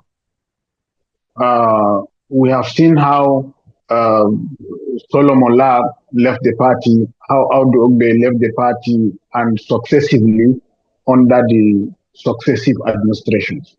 And it goes down to the state and the local government. With this, we have seen a complete erosion of principles and internal democracy. It is the governor that entirely determines who gets what, who becomes what in the political party at the state level. And it is the president who determines who becomes party leader, chairman, and whoever at the National Working Committee or National Executive Committee of the party. So with this, you cannot expect that one person will sit down and be the wise man all over and everywhere, that he knows everyone, and he brings on board people that will look into his eyes and tell him with all due respect, sir, this will not work. So from the moment that we were looking for courtiers, yes men or yo men, you know that democracy and party supremacy is effectively decimated and made a caricature of itself. Now, we are going to come back shortly and then we'll engage you on some other issues that have to do with our political parties. Do stay with us, everyone.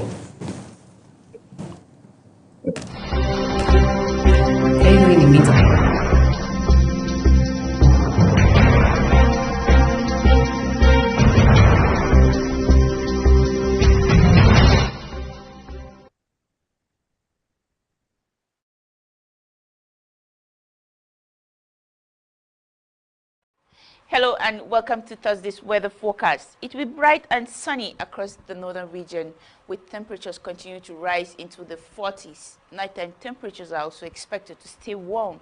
So if you are in this area, be sure to take necessary precaution. Across the rest of the country, it will be partly cloudy during the morning hours. There is a higher chance of rains in parts of the southeast, the southwest, and the south-south. A slight chance of thunderstorms is also expected in southern Kaduna, southern Adamawa, and southern Taraba, as well as the Federal Capital Territory, Plateau, Nasarawa, Benue, Kogi, and Kwara State.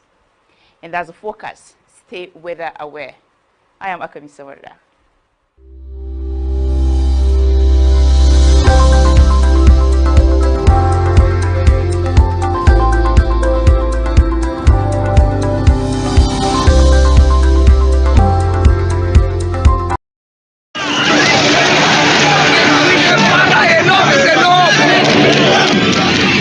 In an age of breaking news, you need a trusted source that prioritizes accurate, factual, and unbiased reporting. This is AM News, and I am Ubong Usoro. On global television, our news is rooted in verified and authoritative storytelling that keeps you educated, informed, and enlightened on all the issues that matter to you. I am Sadia Yakubu. This is Midday News. You can trust our multi-platform news broadcast real-time and fast-check stories for all the big local and foreign headlines round the clock. I am Ramsey Enoch Agbo. This is News Express. Our array of anchors delivers the news to our teeming viewers, breaking it down with context and perspective. This is News Cycle on Global Television. I am Anieti Patrick. And the flagship news is your hub for the day's most engaging stories. This is News Prime, and I am Jumai Manson. Did you miss any of our news rounds? No worries. Catch up at 10 p.m. and midnight, 7 days of the week. I am Mukhtar Kasim. Global TV is on DSTV channel 365 and Star Times channel 276. We're active across all social media platforms at Global TV NG. Global TV News, accurate and unbiased. I'm Uyi Agmofwegbe.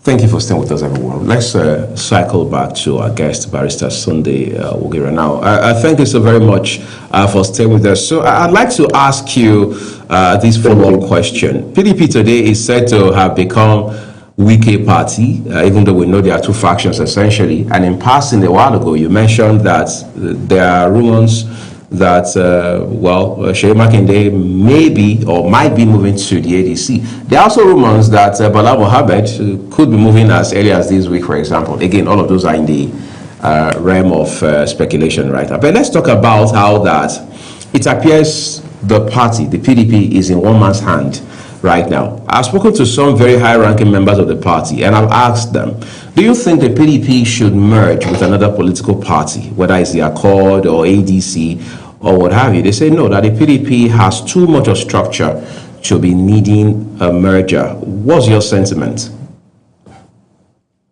Well, whether we like it or not, PDP is one political party that does not need to go to anyone or any political party for a merger. Rather, political parties that are struggling should be coming to PDP for a measure.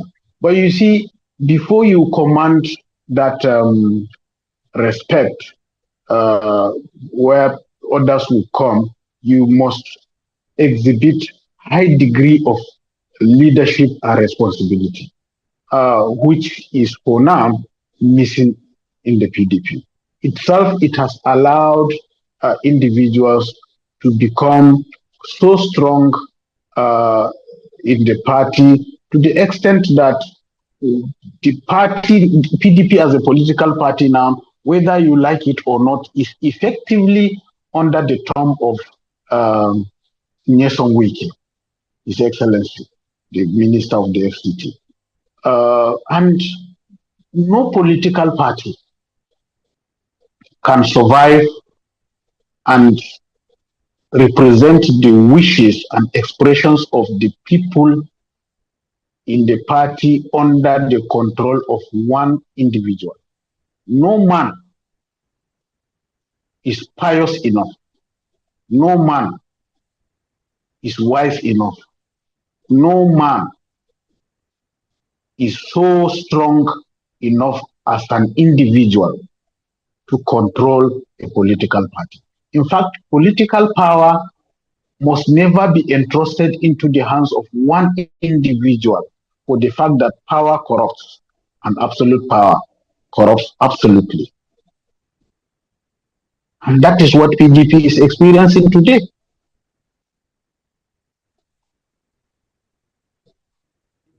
Here, but I would like to say a big thank you to Barrister Sunday Wugera for taking our time to join us this morning. Thank you so much. Thank you. Thank you very much. It's my pleasure. All right, let's move on now, everyone.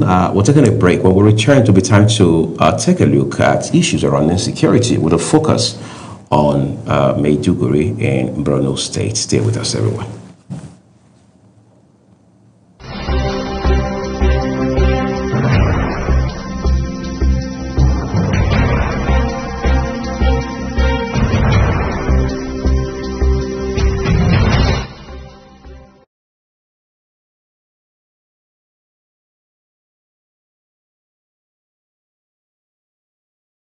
Wake up with Global Morning, your daily guide to what's happening and making the rounds.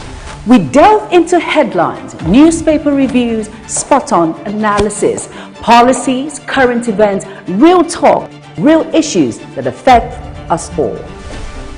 From the latest trends to the debate, every topic, every angle, Global Morning is where it all starts.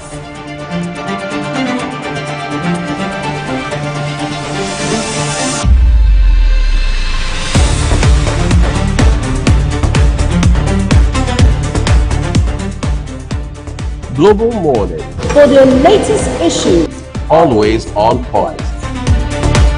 Watch Global Morning Monday to Friday at 7 a.m.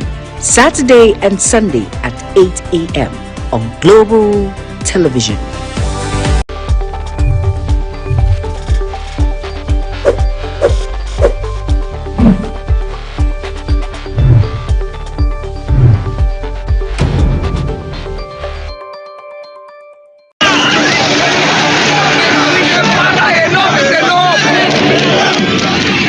In an age of breaking news, you need a trusted source that prioritizes accurate, factual, and unbiased reporting.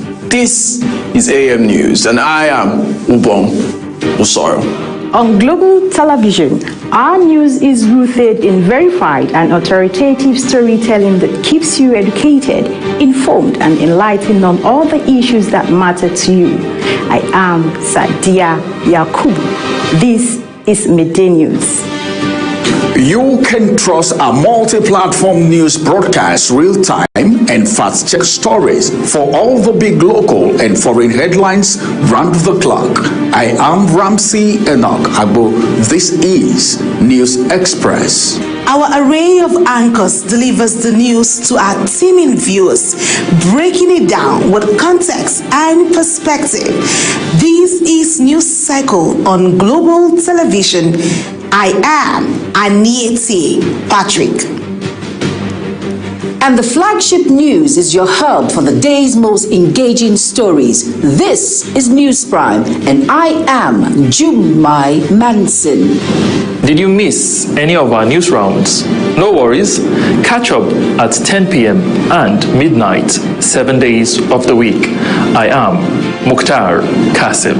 Global TV is on DSTV channel 365 and Star Times channel 276. We're active across all social media platforms at Global TV NG. Global TV News, accurate and unbiased. I'm Uyi Agmofwebe.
Right into the heart of security matters this morning.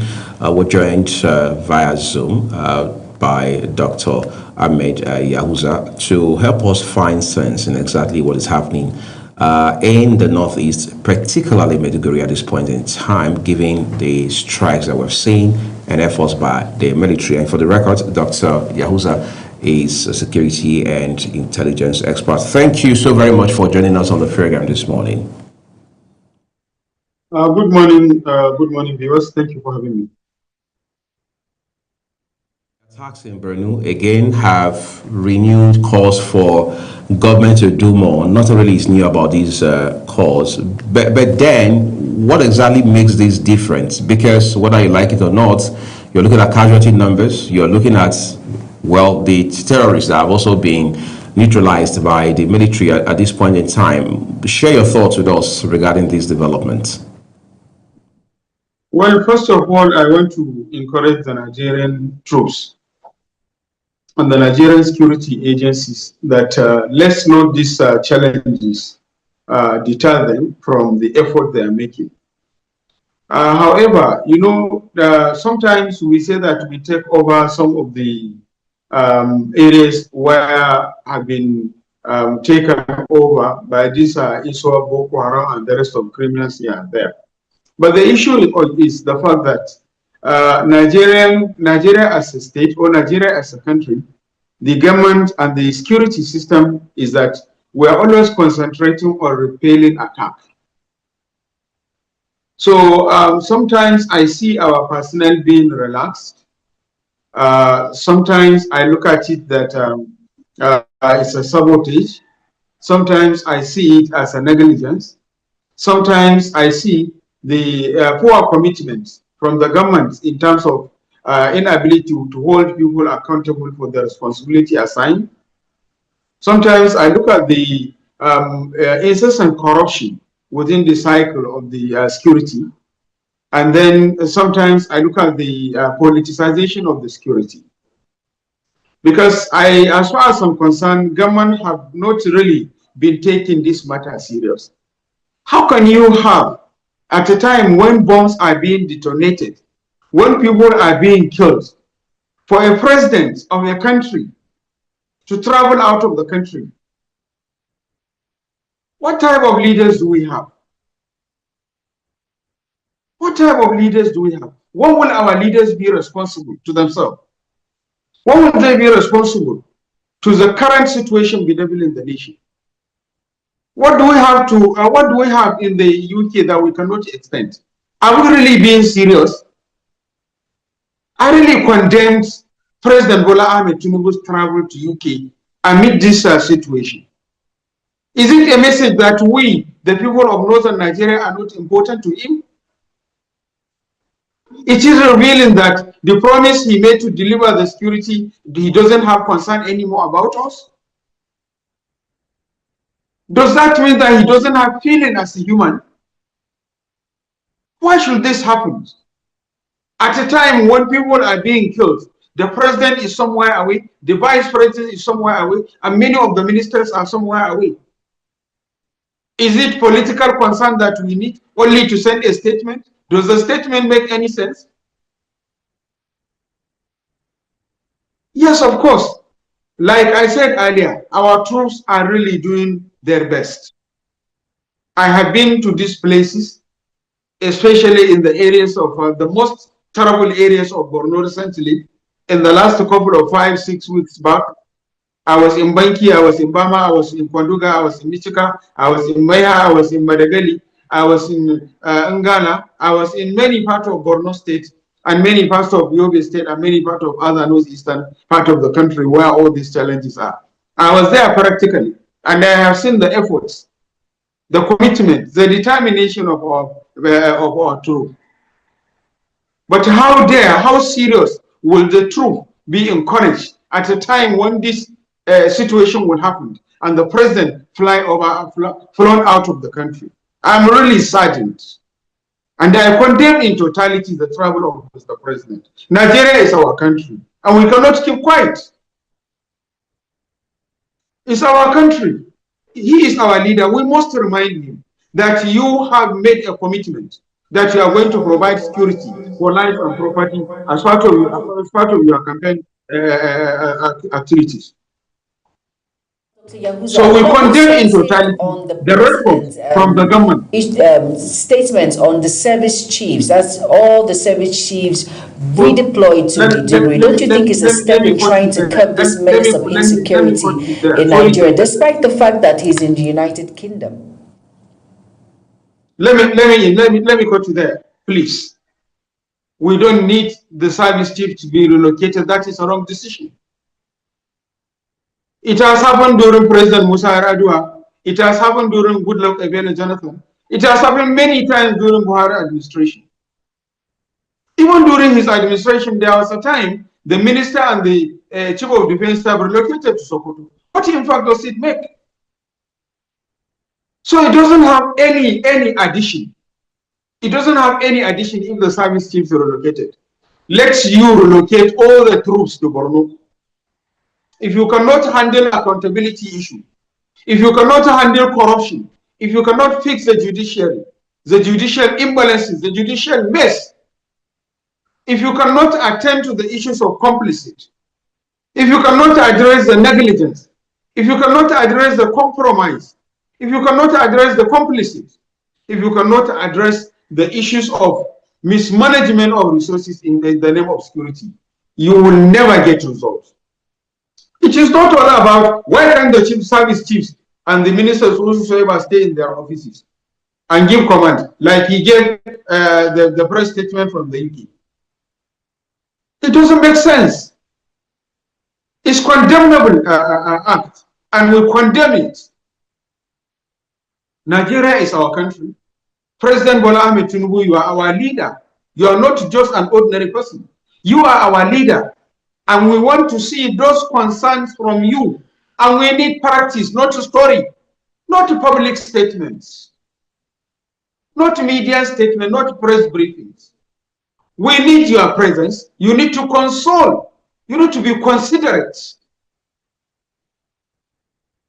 You are our president. We elected you. My vote goes to you. That's why I had to shout. That's why I had to talk. It is our responsibility to remind you. We are professional. We know that our troops are doing their best.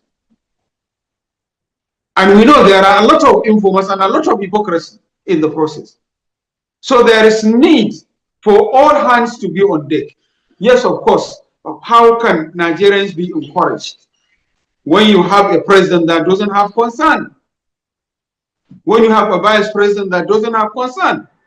You neglected us, you travel to Anambra. You neglected us, you travel to UK.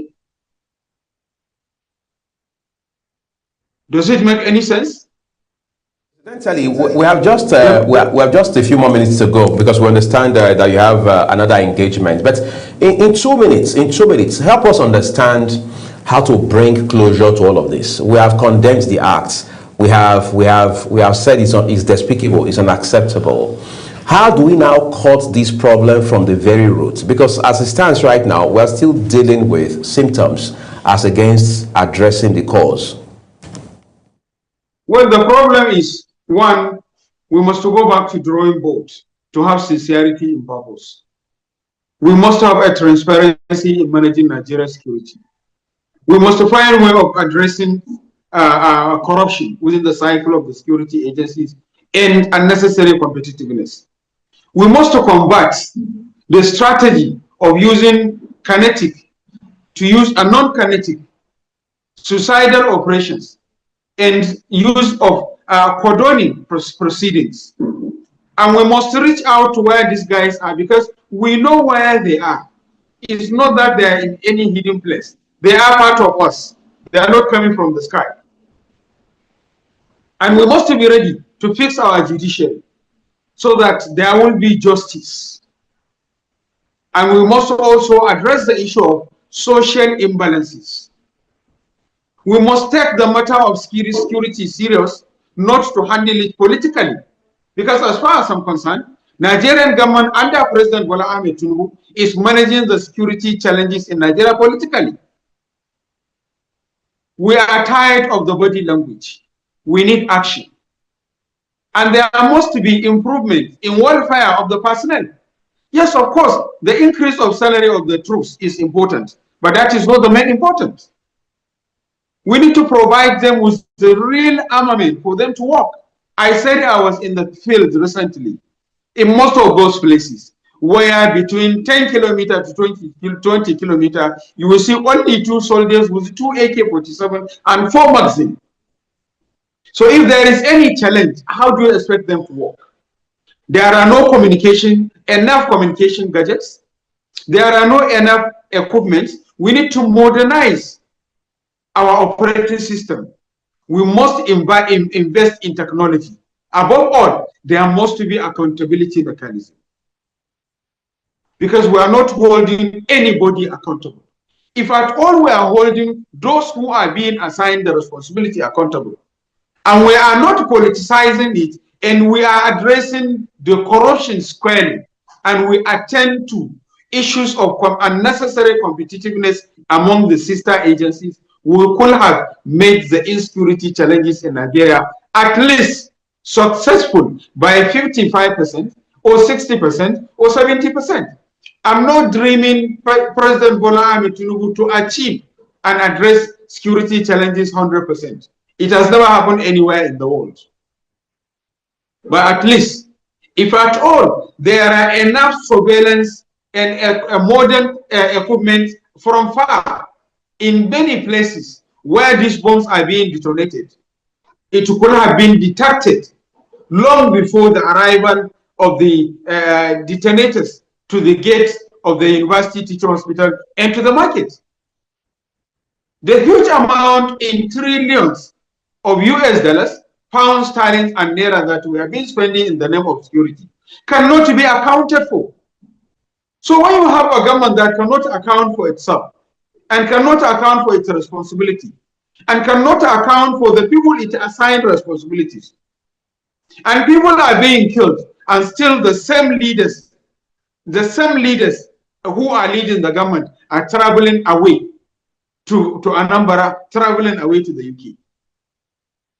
We can't continue this way. We are tired of allowing of seeing our people being killed like ants. There are simple solutions to address insecurity in Nigeria. Those security managers at the national level, they know what I'm talking. President Bola Ahmed Tinubu administration intentionally refused to address the issue of insecurity in Nigeria. It's an intentional effort. If we really want to be serious, we know what to do. Why can't we account? How can we cannot account for 2% of the money being spent? Because if we can account for why there are no results, why are we being taken back? I'm a practical person. I don't believe in theory. I go to the field. I was in many of the local governments, affected local governments in Borno and Yobe states. I went there practically. I saw the enclaves, and I foresee the places where even the criminals are living. And I have seen the commitment, the dedication, the efforts of our troops on the field. Of course, we don't have enough of them. At the same time, they are handcuffed because they don't have enough gadget and resource and equipment that they're supposed to work with. And this one, somebody was quoted after Ongoshi attack. One of the military officers, as reported by the Daily Trust, one of the Nigerian dailies, mentioned very clear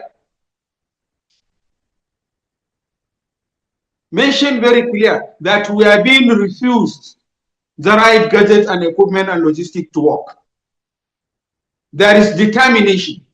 We must commend the efforts of the Minister of Defense, General Christopher Musa, because we are always on him and we are always on the heads of security agencies. But the question is our refusal, intentional refusal to hold people accountable on the responsibility being assigned. We must go back to drawing board and do it right. And I believe the security challenges bedeviling the nation is something Nigeria can handle. We said with the presence by partnering or by collaborating with the American soldiers, Nigeria will move forward. Now, as they arrive in Bauchi, Al-Kaleri is on fire. And they are in Al-Kaleri. By their arrival in Borno State, now Borno State is on fire. What is the effort? Then what is the result? I have condemned and I have said, if at all America wanted to support Nigeria, could have supported it without bringing and stationing and having a permanent station of its military base in Nigeria, or have a permanent military base. That is wrong. We're exposing our intelligence. We're not helping ourselves. And this will never take us to promised land. And I believe we must work out from the slumber. Otherwise, more people are going to be killed, more personnel are going to be ambushed, and more bombs are going to be detonated. There must be a strengthening mechanism for civil military engagement. There must be a strengthening mechanism for civil military engagement. Because the civil military engagement is also, to some extent, a little bit poor. This issue of complicity, compromises, corruption, accountability must be taken very serious.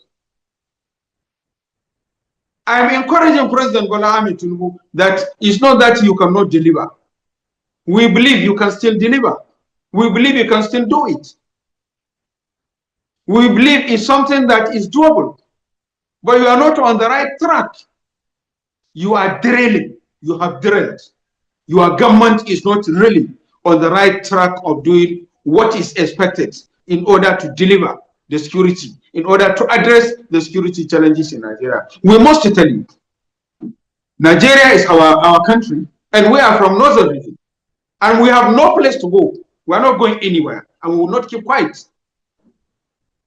We must remind you always, it's our responsibility as citizens to vote for you, and we have voted for you.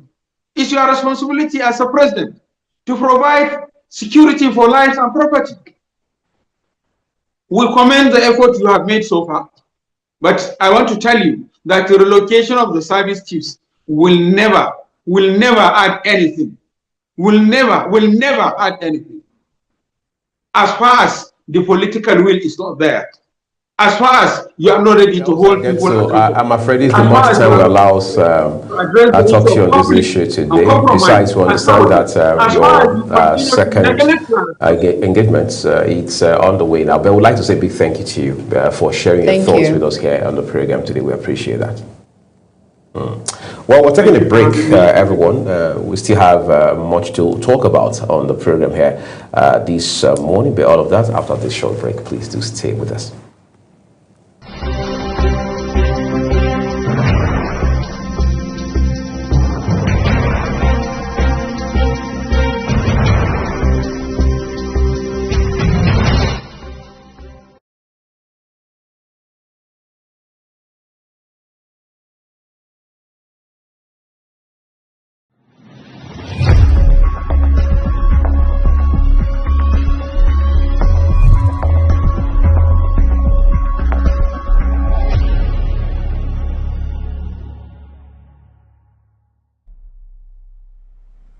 Our language, our vibrant culture and colorful tradition, our industrious and hospitable people.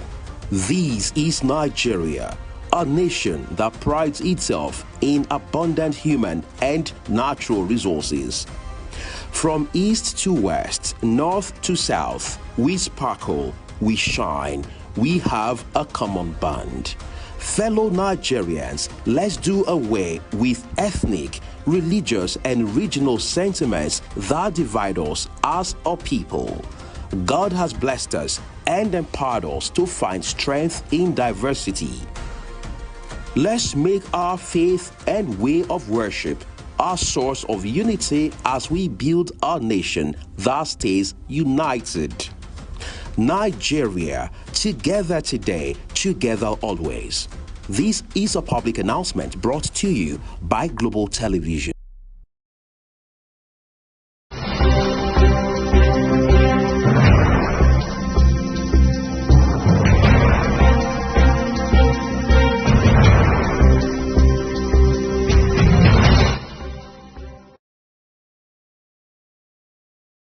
All right, let's turn our attention to one of the big stories in the news today. Juma highlighted that story by way of headline from the Punch newspaper this morning. It says a court fines 10 Filipino sailors vessel $6 million over cocaine trafficking.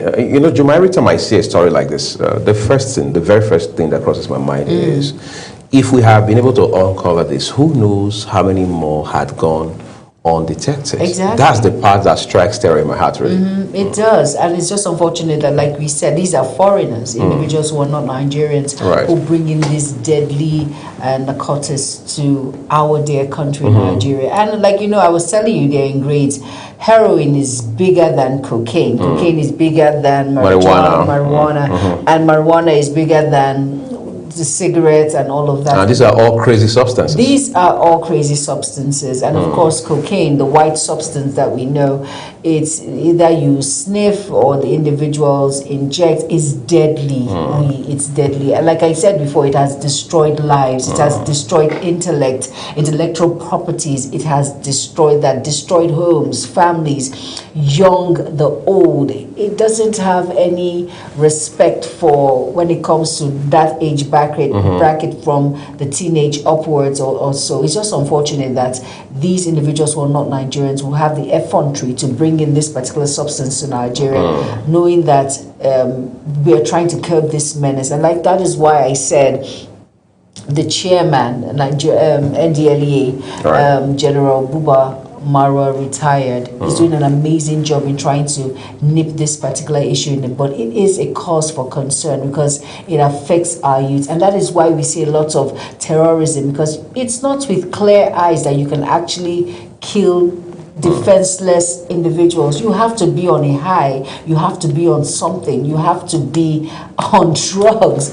for you to perpetrate that sort of act. So I'm grateful to God first that we were able to find this out in their vessels. And like you said, we do not know how many more vessels or how many more cargoes have actually snuck this particular substance in Nigeria, and they are getting away with it. But there's a new sheriff in town, and by the grace of God, we're going to nip this in the bud, because we cannot allow our youths to go through this sort of act. We cannot allow individuals who have potentials dwindle down and waste their lives on drugs and substances. Not just teenagers. You hear the married. You know, on radio back in the day, when I had a program called, it was all about drugs and substance abuse, and you hear true life stories, how women who are actually married will tell you, Juma, is just a way of getting by, to juggle up things. People use drugs as a criteria to justify why they take it.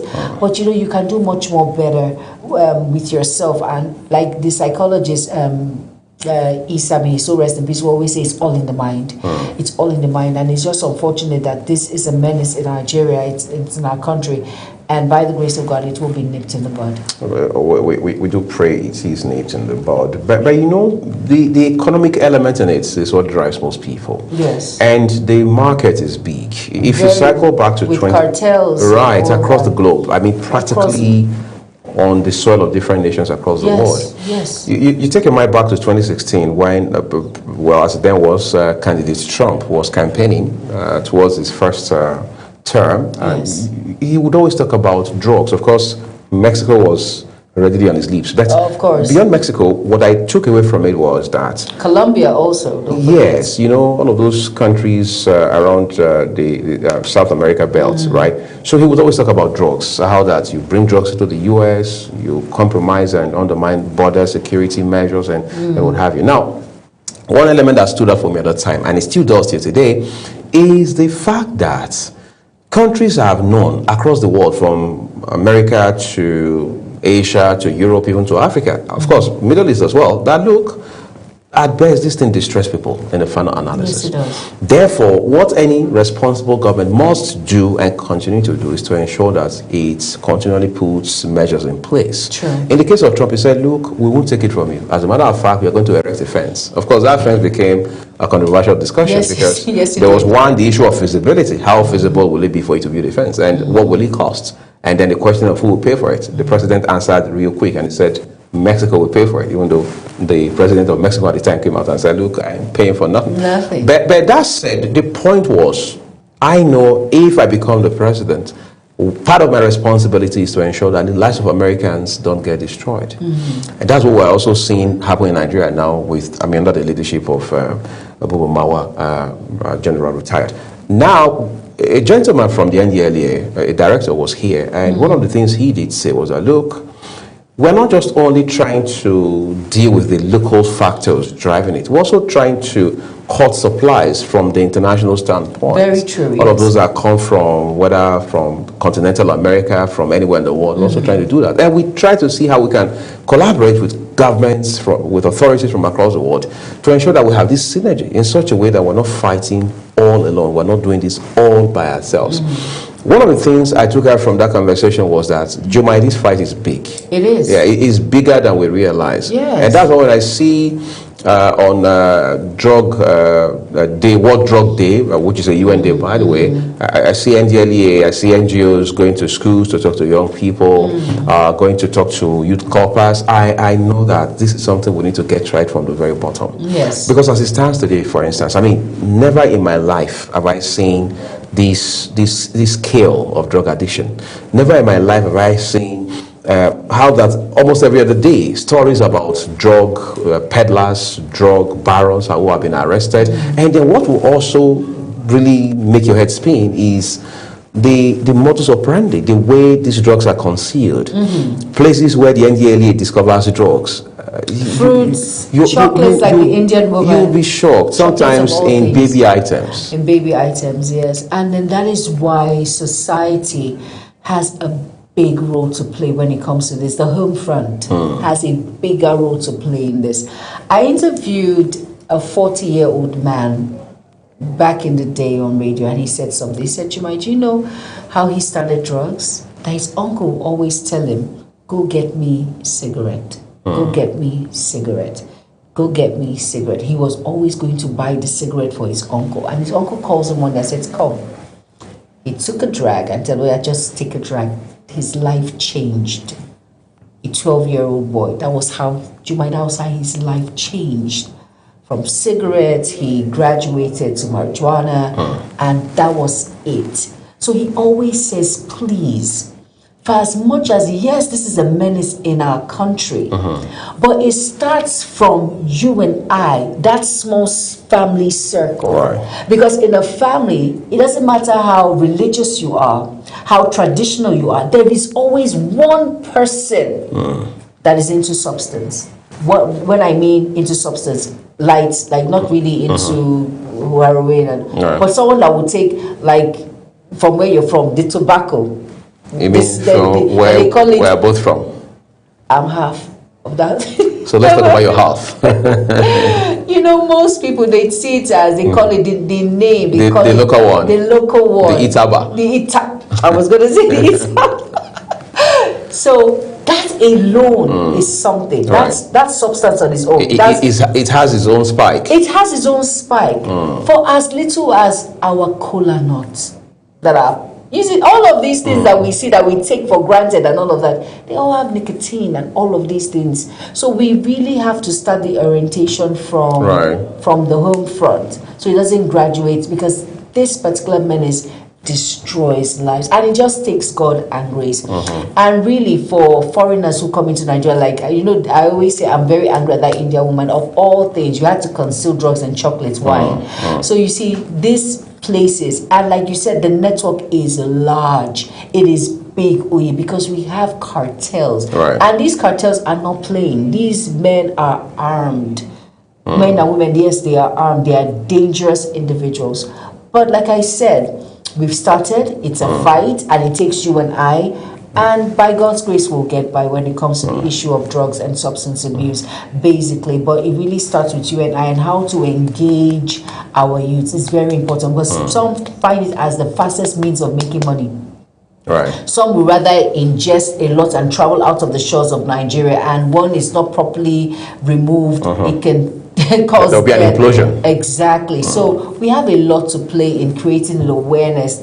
For me, I think we have a lot to play. The awareness is never enough. We have a lot to do in creating awareness on drugs and substance abuse, and of course that small unit of the home front, teaching our children early why it's a no-go area. We have a lot of work to do when it comes to that, and explaining to relatives who are smokers, who do all of these things, please be all out there. It's not being rude when you say, please, we do not smoke in this house. So go out and do it, so you do not corrupt the little boy, little girl that looks up to you as a role model. We have a lot to play when it comes to this arena. So it takes you and I, and we should not leave it for the government alone. We shouldn't leave it for NDLEA alone. They are doing their best, their bit, but at the same time, it takes you and I to make a difference. And of course, saying no to drugs, teaching our children the models, the morals of the day of saying no to drugs. So it's just unfortunate that this is it, and other countries are using it as an avenue to sneak in drugs, because they know that this is a large pool to sell their deadly substance. You know, speaking of deadly substance and the large pool, just a couple of years ago, we started hearing that there are now foreign entities who not only swing back and forth between Nigeria, or indeed Africa, and other parts of the world, but they are even resident here. They are the ones milling these drugs. Yes. Right? And then you're wondering, could that not be the reason NDLEA is discovering these drugs in volumes in very weird places? That's warehouses. Yes. But in fact, in businesses that look like they are legitimate, you and I see them as legitimate entities. We say they are into construction, they are into this and that, but not knowing that at the end of the day, yes, they're doing something sinister until the NDLEA eventually blows the lead on them and things like that. But there's this part that gives me concern: young children. Growing up, it was common for you to see full-blown adults send young children on errands, primary school age, to go get them cigarettes. As innocent and harmless as that may look, you'll be shocked whom those children have grown up to be today. It takes a 20, toll, 30 years down the line. It takes a toll. I just told you about the 40-year-old I interviewed. And he said, Jumai, that was what changed his life as a 12-year-old boy. And he's 40 now. And it took God and grace at the age of 35. And he's sober, by the way. And he's 49, he's sober. But he sits out everywhere and said his life would have been much more better. He would have done much more for himself. He would have been married with kids. But drug was a limitation in his life. He was just 12, when his uncle says, okay, go buy it, go and buy. He did it for a long period of time. And at 13, that was it. He graduated. And parents need to understand that there's a limit to everything. It's not about being rude or all about please. It's a no-go. We know what this causes and what this can cause, not just to an individual, but to a particular nation. That's why we see terrorism, and people can actually commit heinous crimes, do all sorts to a fellow human being, and they think it's normal. It's not normal. You can't do such with clear eyes. You can't. You cannot. You have to be high on something to take life. You just have to be high on something. And what is it? It's all about drugs and substance abuse, how it has caused a menace. It's a demon.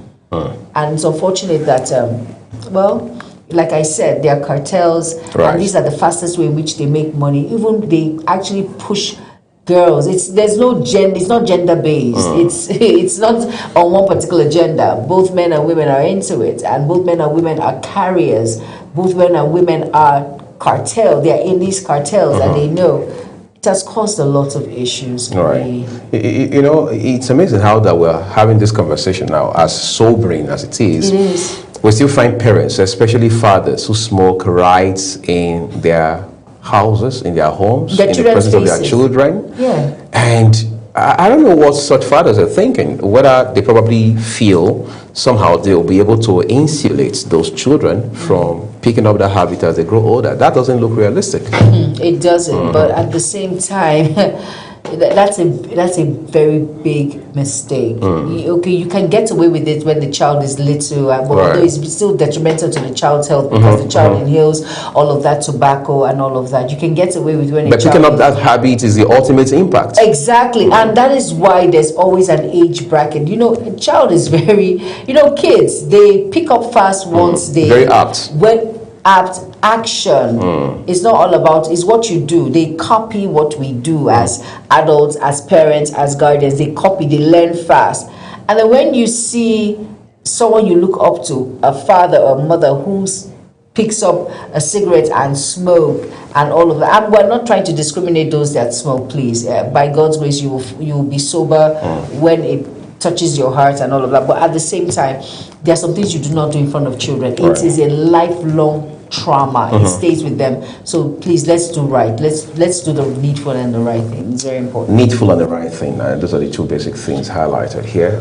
This is how we eliminate the right way on the program this morning. I would like to say a big thank you to our guests for joining us, and also appreciate those who have taken our time to watch the program today, reminding our viewers that the views of all of our guests across all of our programs, including here on Global Morning, their opinions. I am Uyi Agmofegwe. And I am Jumai Manson. Thank you all so much for being a part of the program. And for my amazing co-host and I, we say